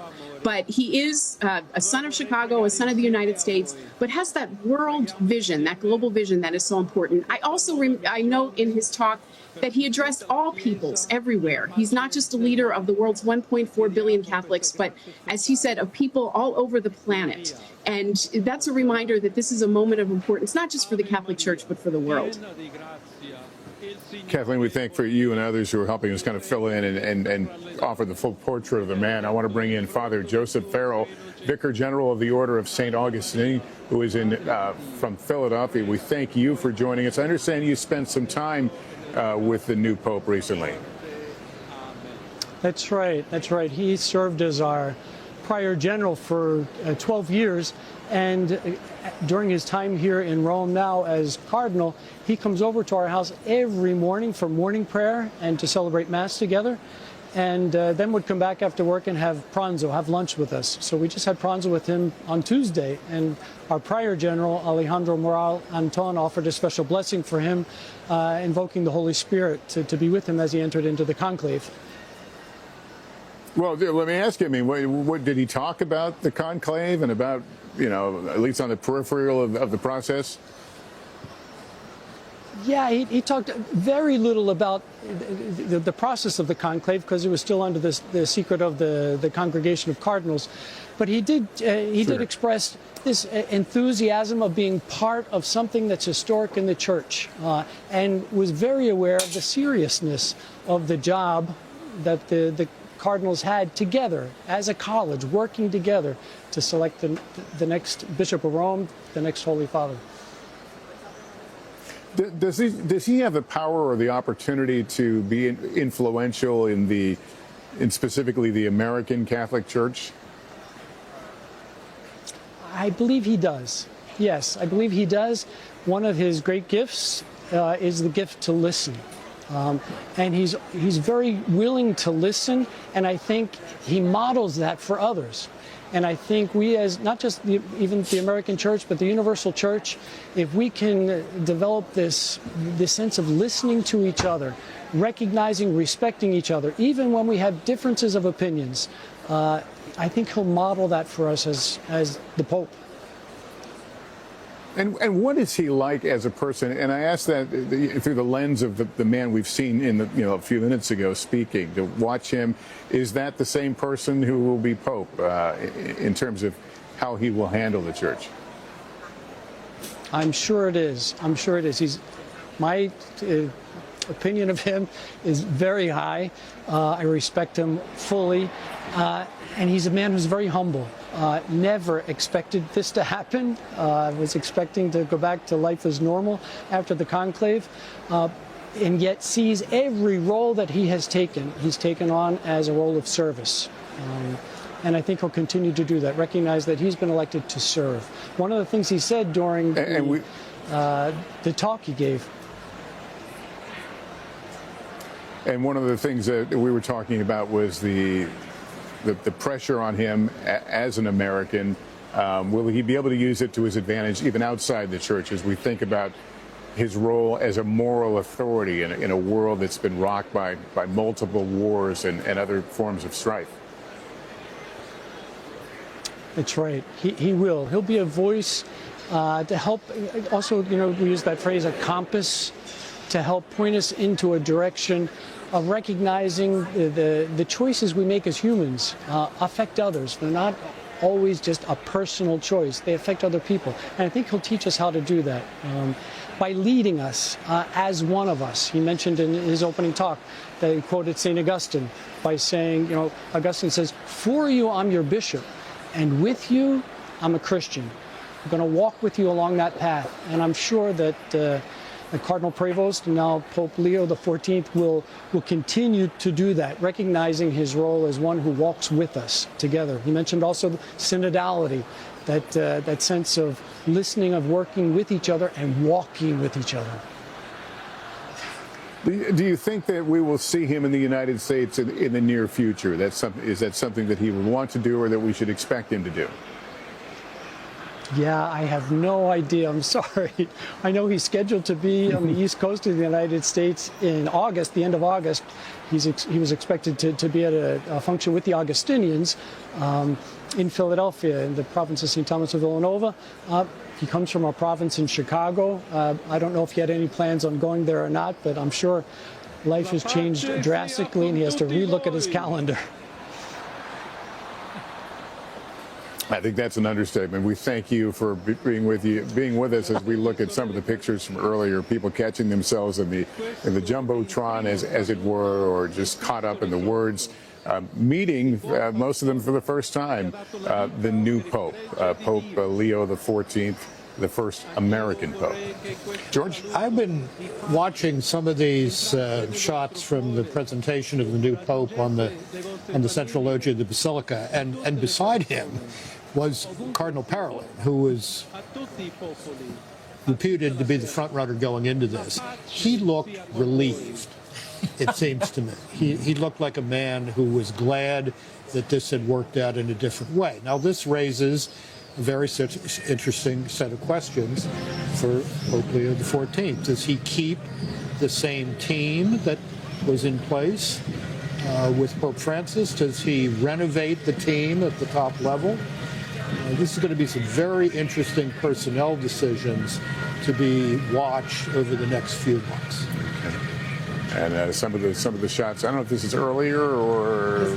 It's earlier. Yeah, this is earlier. Oh, this is live, okay. So this is pictures of the celebration, the honorum, still continuing at the foot of the Basilica. Let me bring in Molly Hunter right now, who has been down in the crowd, not only today, but the last couple of days, really measuring the level of excitement. Molly, what do you have?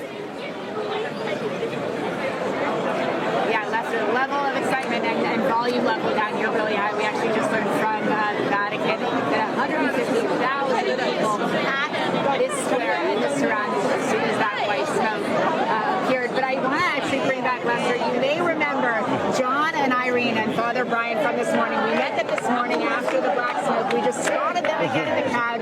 This was the couple that got married earlier this week in the Vatican.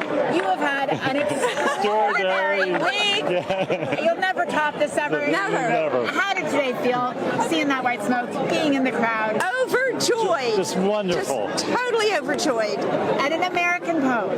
Couldn't believe it. Yes. Never expected it. I mean, your feet aren't touching the ground. No. We're just floating. We're floating. Father Brian, did you ever think that you would see this in your lifetime? Never. I just answered a text from a friend of mine, and he said, "You quoted me, there'll never be an American Pope." So I just wrote back and said, I was wrong. One of the greatest things I think about people having faith, and there was something in the movie Conclave where the Cardinal Secretary of State said to the brother cardinals, certainty can be lethal to faith. And when we say there'll never be an American Pope, or there'll never be two popes back to back from different religious congregations, I think we have to realize that the pundits aren't always right, and we cannot be certain. What does it feel like for you, right, Ben, to have an American Pope? And from the Midwest. I can't imagine. I cannot imagine what our city, sister city, Chicago, is going through right now. I envy them, but celebrate with them. It's awesome. I mean, Chicago knows how to celebrate. They do indeed. As we know. What does it mean for you, for the, I think, and your I just think it's, again, I think there's a great energy that's going to come from this that the church needs. I think that we're going to see people pay attention. There's also something about the name he chose, Pope Leo. The last one was Pope Leo XIII, of course, and was very instrumental in speaking up for people's rights and workers' rights, that they're paid fairly, treated well. I'm sure he chose that name for a purpose. Well, you guys just can't stop smiling. You guys get smiles out of your face. Well, how are you ever going to remember this week? How are you going to tell people about this week? We're just over the moon in joy. It's wonderful. A wedding, a conclave, a new pope, an American pope. No one's going to believe that you know about your being. Well, guys, I'm glad we spotted you again. I appreciate you coming back to join us on NBC and enjoy this. Lester, I'm just going to have Jonas actually pan the camera if our signal holds, so you can see the celebrations. These aren't even Americans necessarily. There's just so many people so excited to be down here. Again, we think the number was about 150,000 people after that white smoke area. That number was All right, you got drowned out there, but I think the folks around you have transmitted certainly what's happening there, what's all about it. Molly, thanks very much. As we said, the sun's setting now across Rome, but the streets, as you can see around the square, still full of people enjoying the moments and things that many didn't expect. As we talked about, Pope Leo XIV was not considered high up on the list of possibilities. But we've also talked about sometimes there are surprises in this process. This was a surprise in several ways, Lester. First of all, while we discussed recently, nationality really doesn't make a difference in choosing a pope in these days. There was always a footnote to that, and that footnote was, except for Americans. So now we have an American who spent a great part of his life in Latin America. Secondly, that this resolved itself so quickly. I have to believe that there was a strong bloc of cardinals entering this conclave who wanted this man to be pope, and that they persuaded others very, very rapidly that that should be the case. Third, I do love the name. I think this is a connection to a great pattern of Catholic history, and particularly Catholic history in the United States. Now, the challenges in front of this man are extraordinary. He is going to have to face the question, does he retain in office men who elected him, but who may be part of the managerial problem or the financial problem? That's a serious question. He's got to explain himself in a more full way, explain his program, if you will, to the world and the church at the inaugural Mass next week. And then he has some immediate problems to deal with, global problems. He knows Latin America. The church is being seriously persecuted in Cuba, Venezuela, and Nicaragua. And there is a feeling that the past pontificate was not vocal enough in addressing that. Mexico today is the most dangerous place in the world to be a Catholic priest because of the attack on priests by the drug cartels. Christians are being slaughtered in Nigeria at a fantastically grim rate. So there are signals to be sent about defending the faithful in the most extreme circumstances around the world, and that's before we get to Ukraine, Russia, the church in China, and the really mega questions like that. Well, if I can continue with that thought and bring back Joe Donnelly, the former U.S. ambassador to Holy See and ambassador, you're hearing part of this conversation here. I am. Can you talk about the geopolitical issues that this new pope may want to insert himself in, and how best to go about that? What struck me, Lester, was how comfortable he looked and how confident he looked, that he knows these challenges are out there. And, you know, under Pope Francis with Cardinal Zuppi, there was an incredible amount of work done on the Ukraine-Russian situation with Cardinal Pizzaballa in Gaza. And so I think he will continue those efforts to try to move the ball and to bring peace in these areas. I expect him to be fully engaged, and the look he has is like, God's on my side. I'm going to do my very best. What did you think about his remarks, and did they hit the right note at the right time? I thought the remarks were terrific, and I've heard that not only President Trump but President Putin has congratulated him, and I think he'll have a runway to try to move the ball on some of these things. Right now, you don't want to be, critical of him on the other side of him. And that gives him a window, I think, to try to get more things done. As George was mentioning, in South America, there's so many opportunities to try to have better outcomes than we have right now. For those who are looking for a successor to Pope Francis in terms of style and topics, will they be disappointed? Oh, I don't think they'll be disappointed at all, because the interesting thing is I think in part why he won and was so successful is that folks didn't perceive him as being from the liberal or the progressive. But he kind of, everybody has their hopes in him. And Francis loved him. They worked together extraordinarily well. And so I think he's set up for success. It's going to be an unbelievably hard job, but I think the whole team is with him, and those who loved Francis will love him. Those who loved John Paul will love him. Those who loved Benedict will love him, and they'll all be hoping for his success. Is he strengthened by the fact that this was a short process, that it was the fourth vote in which he came out on top? Does that give him even more runway as he starts? Well, I think it shows that there's enormous confidence behind him. As George was pointing out, I think a lot of the conclave was actually done before the conclave started, because it's clear, I think, a block of cardinals went in there knowing what they wanted to do. And so he has enormous support behind him. And I think, just like with the president, you have a first year, a first 100 days where you can really have enormous success. And I'm expecting him to have that.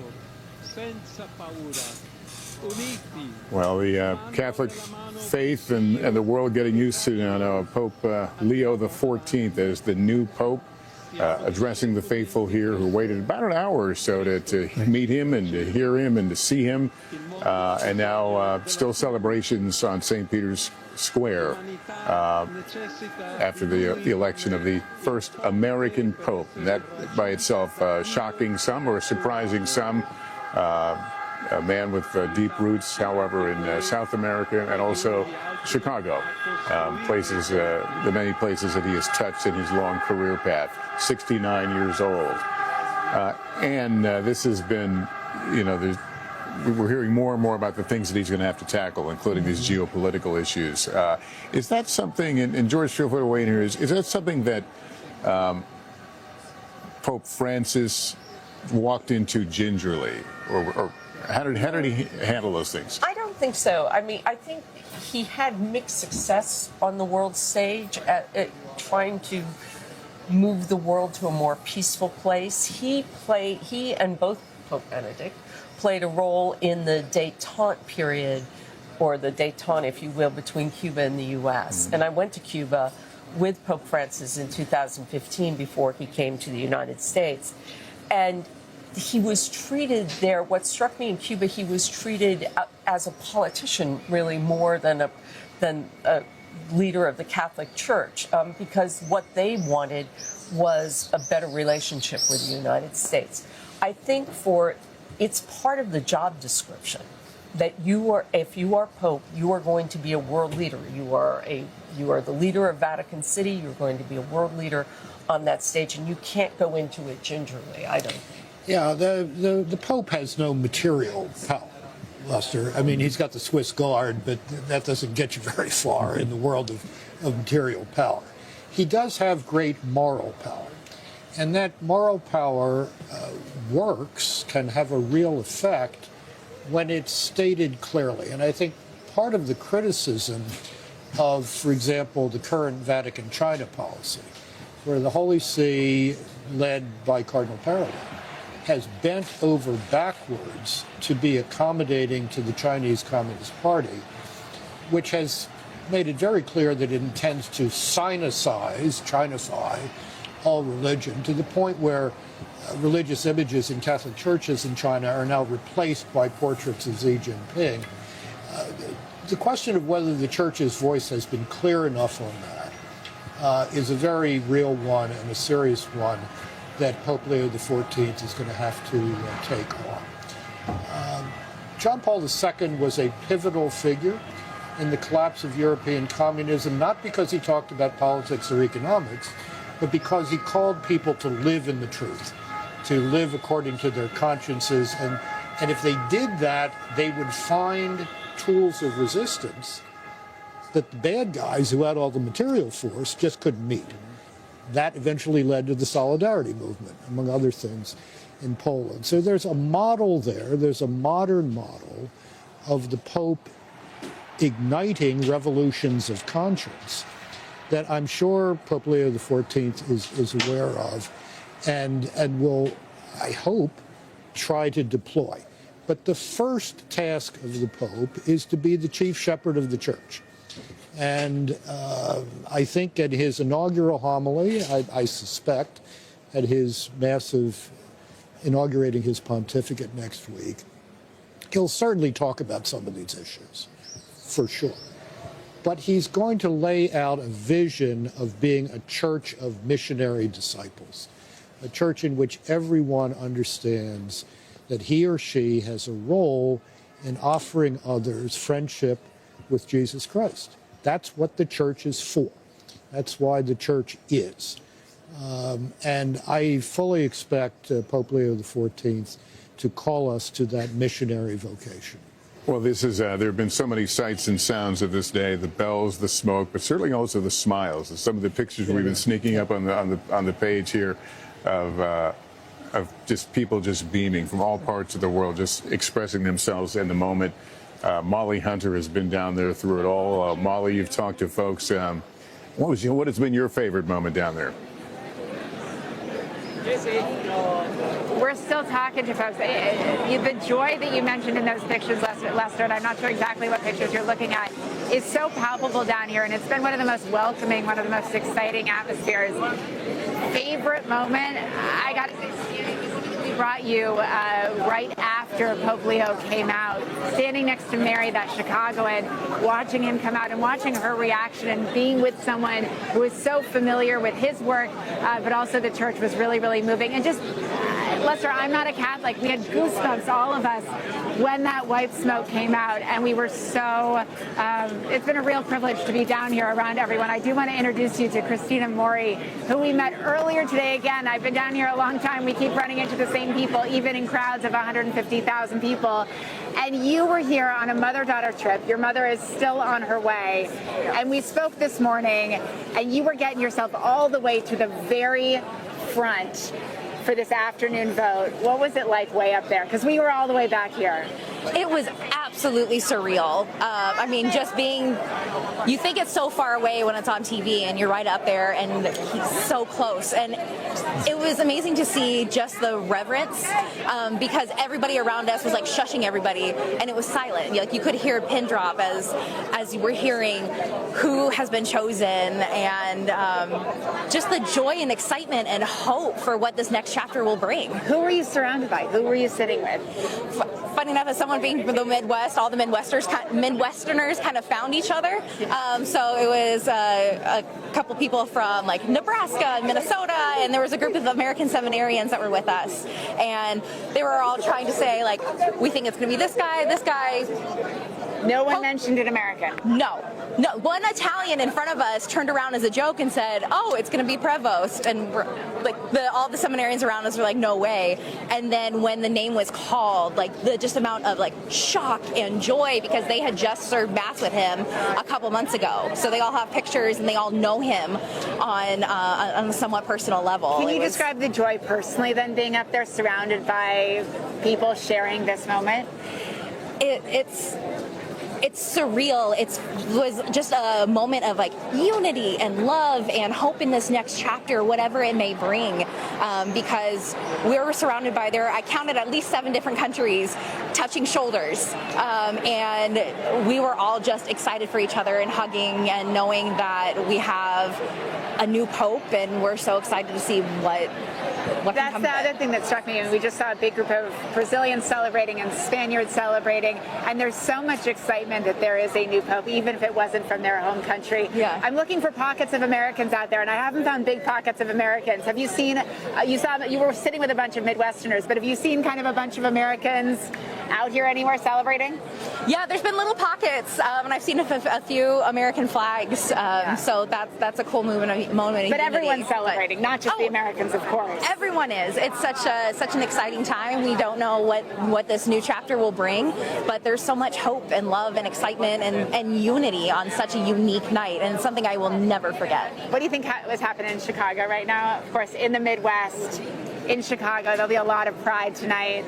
I got a lot of text messages from friends in Chicago before my phone died, and you're saying my mom's on her way, and like she called and she's so excited, and so when she gets here, we cannot wait just to be able to explore the city together, and hopefully maybe we'll be able to see him come out again while we're here. I mean, you're here for a while, and what amazing timing for you. Christina, thank you for joining us again. Of course. Lester, everyone also wants to come up and talk to us, and that's not a particularly common experience I think I have necessarily as a journalist, but everyone here is smiling. There is so much joy. People are describing it to me like a family atmosphere, like you know everyone. And Christina is one of the people that have been here out here all day.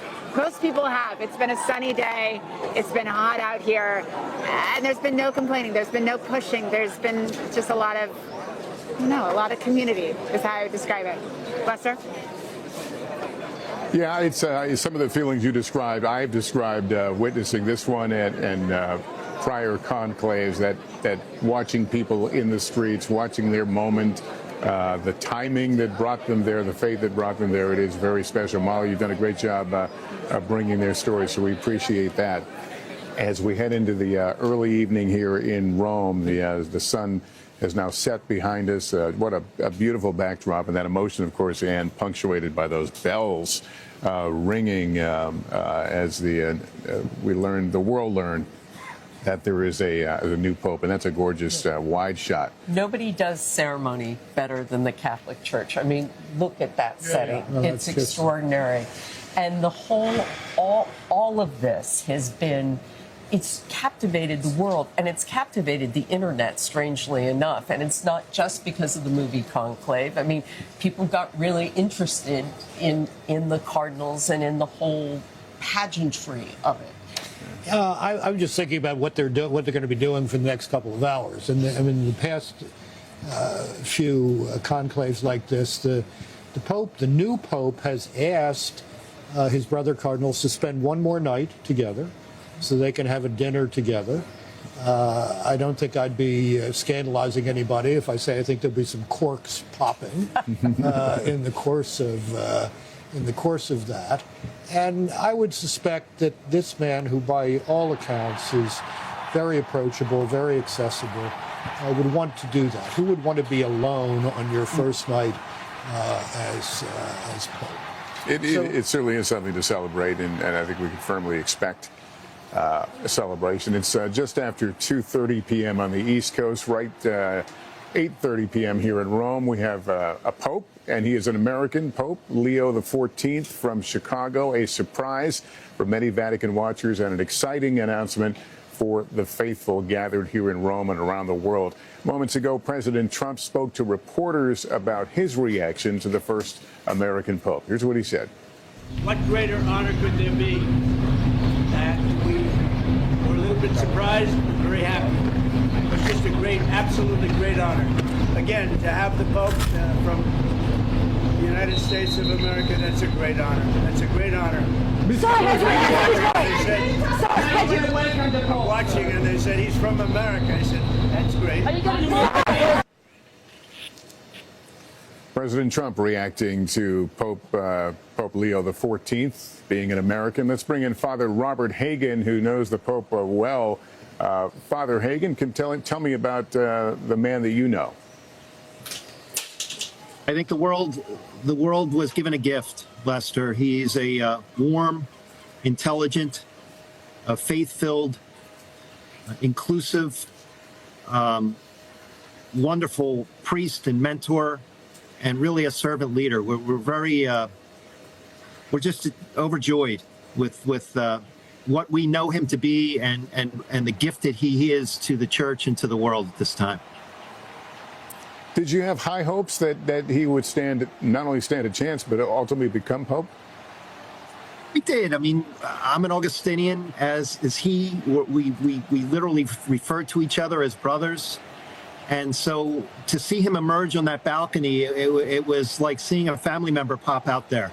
You were just speechless and so proud and humbled at the same time, because he is a humble man. He's incredibly gifted, but, you know, he spent his whole life in service of the church and God's people. He's a missionary.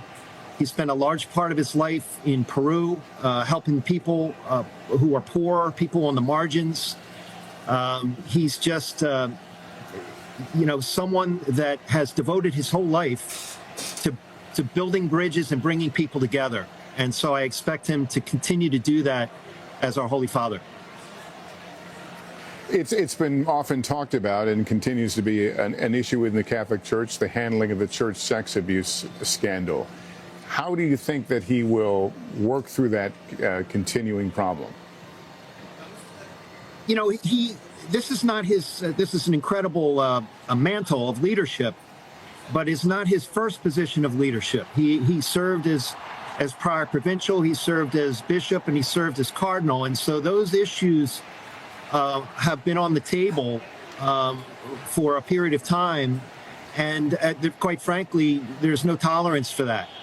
And there needs to be education and healing and outreach. And so I think a lot of the things that he's been involved in already, he will continue to make sure that are happening during his tenure as the Holy Father, our Pope. What kind of pastor will he be with a flock of 1.4 billion? I think he'll be inclusive. I think he speaks at least 4 languages. I think that he will be welcoming. One of the charisms of the Augustinian order is hospitality. And so for an Augustinian, friendship is of critical value. And so I think people will find him approachable. He has a bit of a twinkle in his eye. He's a good conversationalist. He has a sense of humor. He likes people. He relates well to people. And so I think what we're going to find is someone who is willing to collaborate and to listen. One of the words that we've been using in our church now, and certainly Pope Francis was a promoter of that, was synodality. To listen to the voices of the poor, to listen to the voices of women, to listen to the voices of those who may not always be heard. And so I think you can expect that legacy to continue in Pope Leo XIV. All right, Father, we appreciate you being with us here. I want to bring back, if I can, Archbishop Sean McKnight of Jefferson City, Missouri, also our Vatican analyst, Christopher White. Christopher, let me start with you. What should we remember? What should the takeaway be from this day? Lester, I think one of the major takeaways is what a global church this man represents. He bridges 3 continents. He's someone that may be American-born, Chicago-born and raised, but most of his life he really attributes to being shaped by his time in Peru as a missionary. And I think back of the time that I've gotten to know him in his 2 years here in Rome, and I think of someone that he's easily approachable on the street. He drives a very small car around town, and it's one of those things that I think that sort of approachable character, that disposition, will serve him well in this role. Of course, he's got a flock of 1.4 billion Catholics to serve, and that will not be an easy lift. But I think, as we saw this evening, this is a man very comfortable in who he is, and he seems to have a pretty steely backbone, mixed with a bit of wry humor that will probably serve him quite well in this post. And Bishop McKnight, I should acknowledge you're the Archbishop designate of Kansas City, Kansas, so you've got a new adventure on your hands. And as you view that, and as you view through this larger prism of what's happened today, what are your feelings about the position of the church right now? I feel very optimistic. His background, I don't know him that well personally. He probably knows me more than I know him because of his previous role and involvement with my appointment as the Archbishop of Kansas City. But I think he's very well positioned for effective leadership. That was one thing I mentioned to you last night. What I was looking for in our new Pope is someone who can lead us at this time, one who would be open to transparency and accountability. I think his background, his language skills, his diverse experience, the fact that he's a religious and also from the United States, he's got a lot to draw from. And I am looking forward to meeting him for the first time at the end of June when all the world's new archbishops get to celebrate Mass with him. When you talk about accountability, what specifically are you thinking of? We've got two crises that have been going on in the church, and they still need to be tended to, both the abuse of power as well as the financial scandals that are affecting our church. And we got to address those problems directly and head on. And Christopher, let me bring you into that as well. Where does that stand right now? We keep hearing about it as an issue in the church, but it's hard to get a reading on where this is right now and what pressures necessarily that Pope Francis brought to deal with it. Yeah, it's no secret that the Vatican's finances are a complete mess. It faces a woefully underfunded pension system, which is a real challenge that the new Pope is going to have to face. Francis was trying to tackle it, particularly in his last months of life, setting up a new commission to help fundraise for the church. But it's certainly an ongoing task and unfinished business. On abuse, Francis really succeeded in changing the law. There's tougher laws on the books than ever before. But if you talk to any victim survivor, one of the challenges that they often face is trying to know what's going on with their cases as it works its way through the often murky judicial process here. And I think any new pope would be wise to prioritize that issue so that victim survivors can not just feel as if they're being heard, but that their cases are being properly adjudicated. So those are some internal issues that the Pope is going to have to face. And of course, there's the whole external factor as well. I mean, there are wars raging in the world. Christians are being persecuted. The issue of migration, climate change. So a Pope is asked to balance a tremendous plate of responsibilities. Former Cardinal Provost, now Pope Leo XIV, is someone who seems to be a real man of government. I was looking back just now over some of my notes that I took after our first meeting, and I was amazed at the number of questions he asked me about the U.S. church because he'd been away from it so long. So I think he's someone that tries to get a sense of the situation before he acts, but certainly now he's going to be doing that for a church of 1.4 billion Catholics in about 200 countries around the world, and that's a heavy lift. Just a little bit daunting. And Bishop McKnight, as you think about that task ahead, how does one even begin to organize thoughts and directions, and how much pressure will be on him to move forward quickly on some of these issues? I believe he's well aware of what those issues are. What I liked about his initial appearance to us as the new Pope, Leo XIV, was his humble confidence. He exuded that he's got this. He understands what it's about. And I was very happy to hear him mention synodality, that's going to be the path forward on all our crises. It's going to be the path of listening to the people and also consulting the people who have the ability and the skill sets to tackle the problems. All right. Well, I want to thank you both for being a part of our continuing coverage here of this historic a moment in the Catholic Church and certainly the world. Let me bring back Father Joseph Farrell, Vicar General of the Order of St. Augustine, who is from Philadelphia and knows Pope Leo. Can you give us some insight into why the cardinal electors coalesced around him so quickly? Yeah, not being there, I don't know for sure, but I would imagine that his personality is one that it's immediately an attractive asset that he has. and he has a real global experience.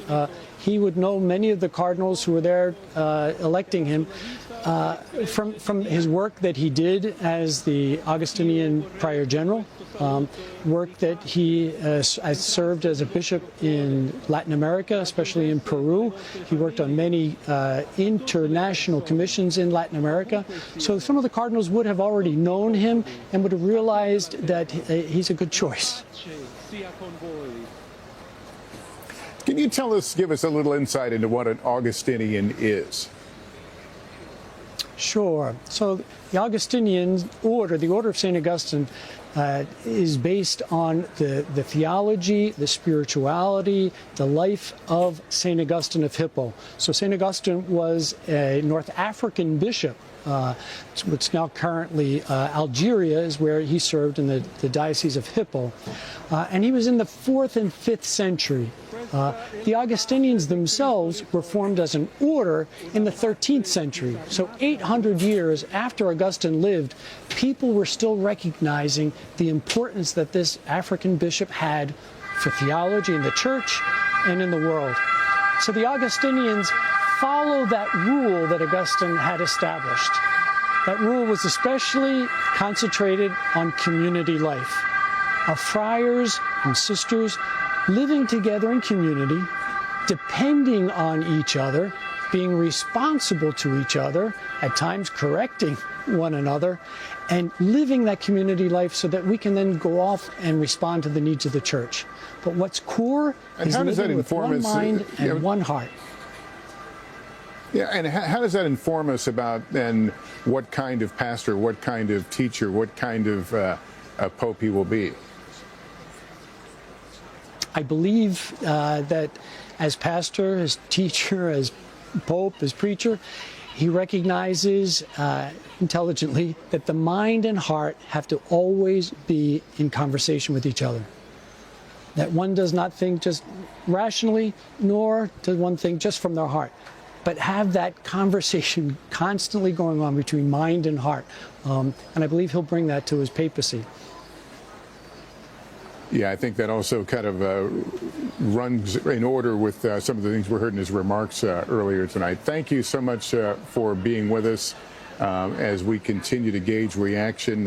Historic day, not only the election of a new pope for the Catholic Church, but the election of the first American pope, which is, of course, resonating not only around the world, but around this country, specifically Chicago, where he has served and a place that is taking and celebrating great pride tonight, along with the rest of the world. We've been watching a remarkable scene playing out on St. Peter's Square, really from the start of the conclave, people who wanted to be a part of the moment, who hoped that maybe, just maybe, they would be there when that white smoke would appear. And for many, that paid off. Their persistence, their placing themselves to witness and to be a part of the moment. That's what it looked like. And there's a little backstory I'll tell you about these seagulls that we see in the background.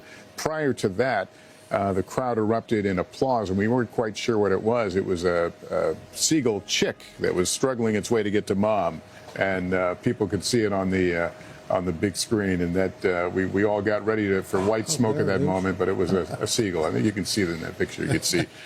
So anyway, we share that story because it was one of the very special moments tonight, this afternoon, on top of the Sistine Chapel as we waited for that white smoke, the signal that the Catholic Church has a new pope.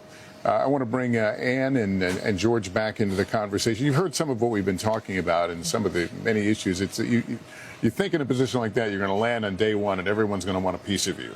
And you're shaking your head, yeah. Yeah. Comes with the job.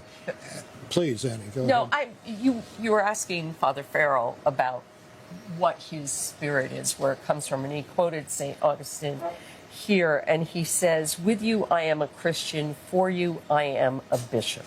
And I think that gets to the servant leader that I think he expressed tonight that we could expect, continuing what we saw with Pope Francis, reaching out to people, being a missionary. And I think that's for the first moments of his papacy. That's what I took, George. If I remember the rest of that really wonderful quote from St. Augustine, it's With you, I'm a Christian. For you, I am a bishop. The first is a consolation. The second is a danger. The second is a burden. And I cannot imagine what Pope Leo XIV will be thinking as he goes to bed tonight. The Pope is not an autocrat. The Pope is the servant of a tradition. It goes back 2,000 years. He's not the master of the tradition. How he figures out a way to make that tradition, which, as Pope Leo XIV said, goes back to Jesus Christ himself, come alive in the modern world with all of its confusions, all of its nihilism and relativism at some points, is a huge challenge. And he has to be a man of prayer in order to meet that. Now, when Bishop Prevost became Cardinal Prevost several years ago, I called a former Augustinian colleague of his and said, what kind of a man is this? And the first thing he said was, he's a man of prayer. And you heard one of the fathers tonight say that even in his role in Rome, he would come over here where we are right now on top of the Augustinian house and pray the morning office with them, celebrate Mass with them. That has to be for any Pope the center of his life and his energy. I often said about John Paul II that the best hour of his day was the hour between 6:30 and 7:30 in the morning when he was praying by himself in the chapel of the papal apartment. Everything flowed from that, and one has to hope for Pope Leo XIV that he can be in that kind of active conversation, that pipeline with the Lord, if you will, as he faces some very tough decisions. Yeah, and I think the other thing I think that quote from St. Augustine demonstrates is this is going to be a man who's going to accompany people. He spoke about that today.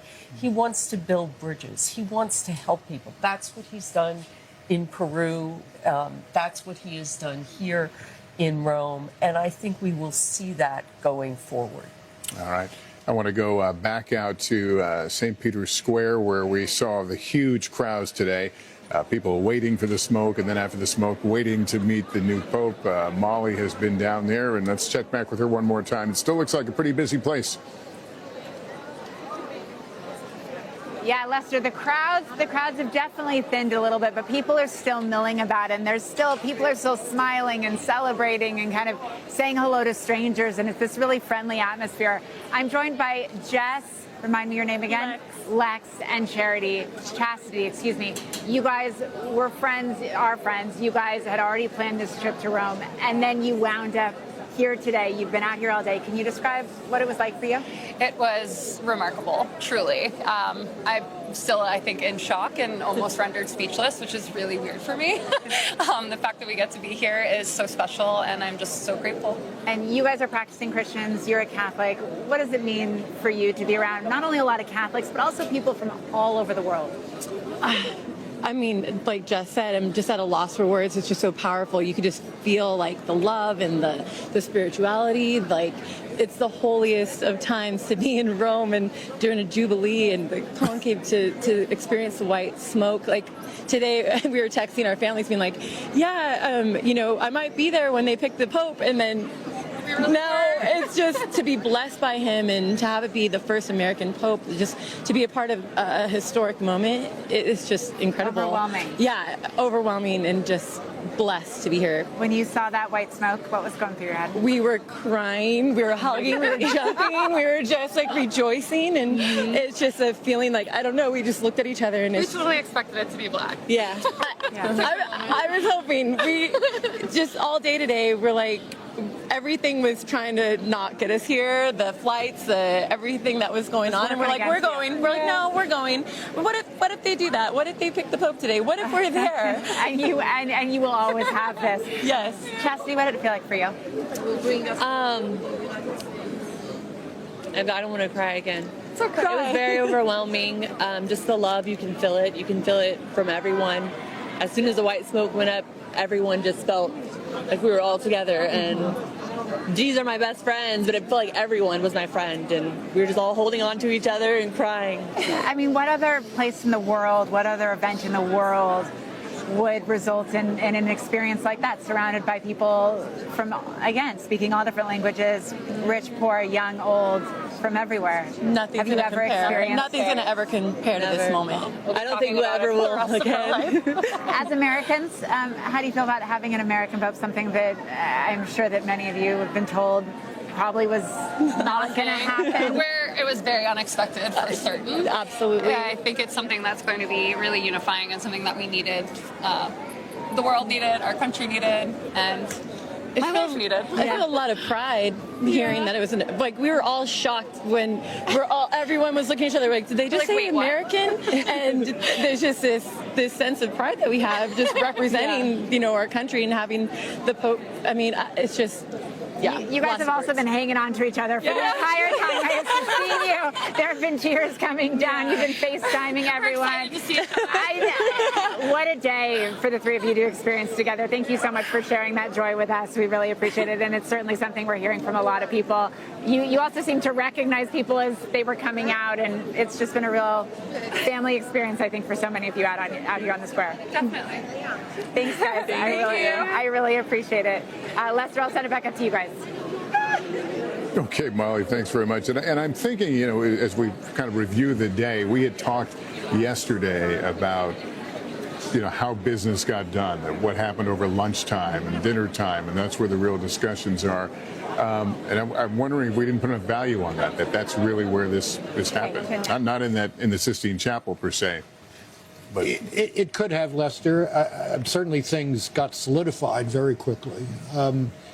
I think, as I said a moment ago, that a considerable block of cardinals during those general congregations the past 2 weeks since Pope Francis's funeral came to the view that this was the man they wanted.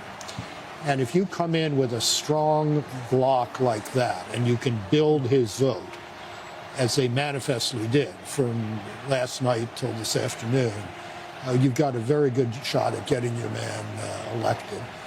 And I'm sure the massaging of that, if you will, took place informally between those formal votes. But the fact that this went so quickly suggests to me that a lot of people had this on their minds, even if it wasn't on a lot of people outside's minds.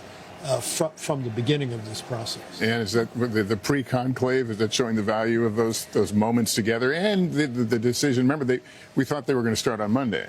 Right. They decided to start later in the week. I think those meetings, the congregations that they had, I think they had a dozen of them. I think they did do well. I spoke to one cardinal before he went into the conclave who said it was an imperfect process that worked perfectly well. I was struck by his serenity going into the conclave. He seemed very happy with that process. But watching what we saw today, it's been such a the last few hours, it's been such a wonderful moment of community, of happiness, of power, of faith. And I hope it lasts longer than just this night.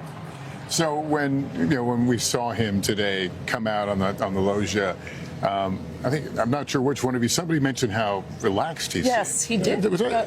I said he seemed like he had been preparing for this for a while. And yes, I think he seemed entirely comfortable in the role. I have to say, I think the opening remarks were just splendid.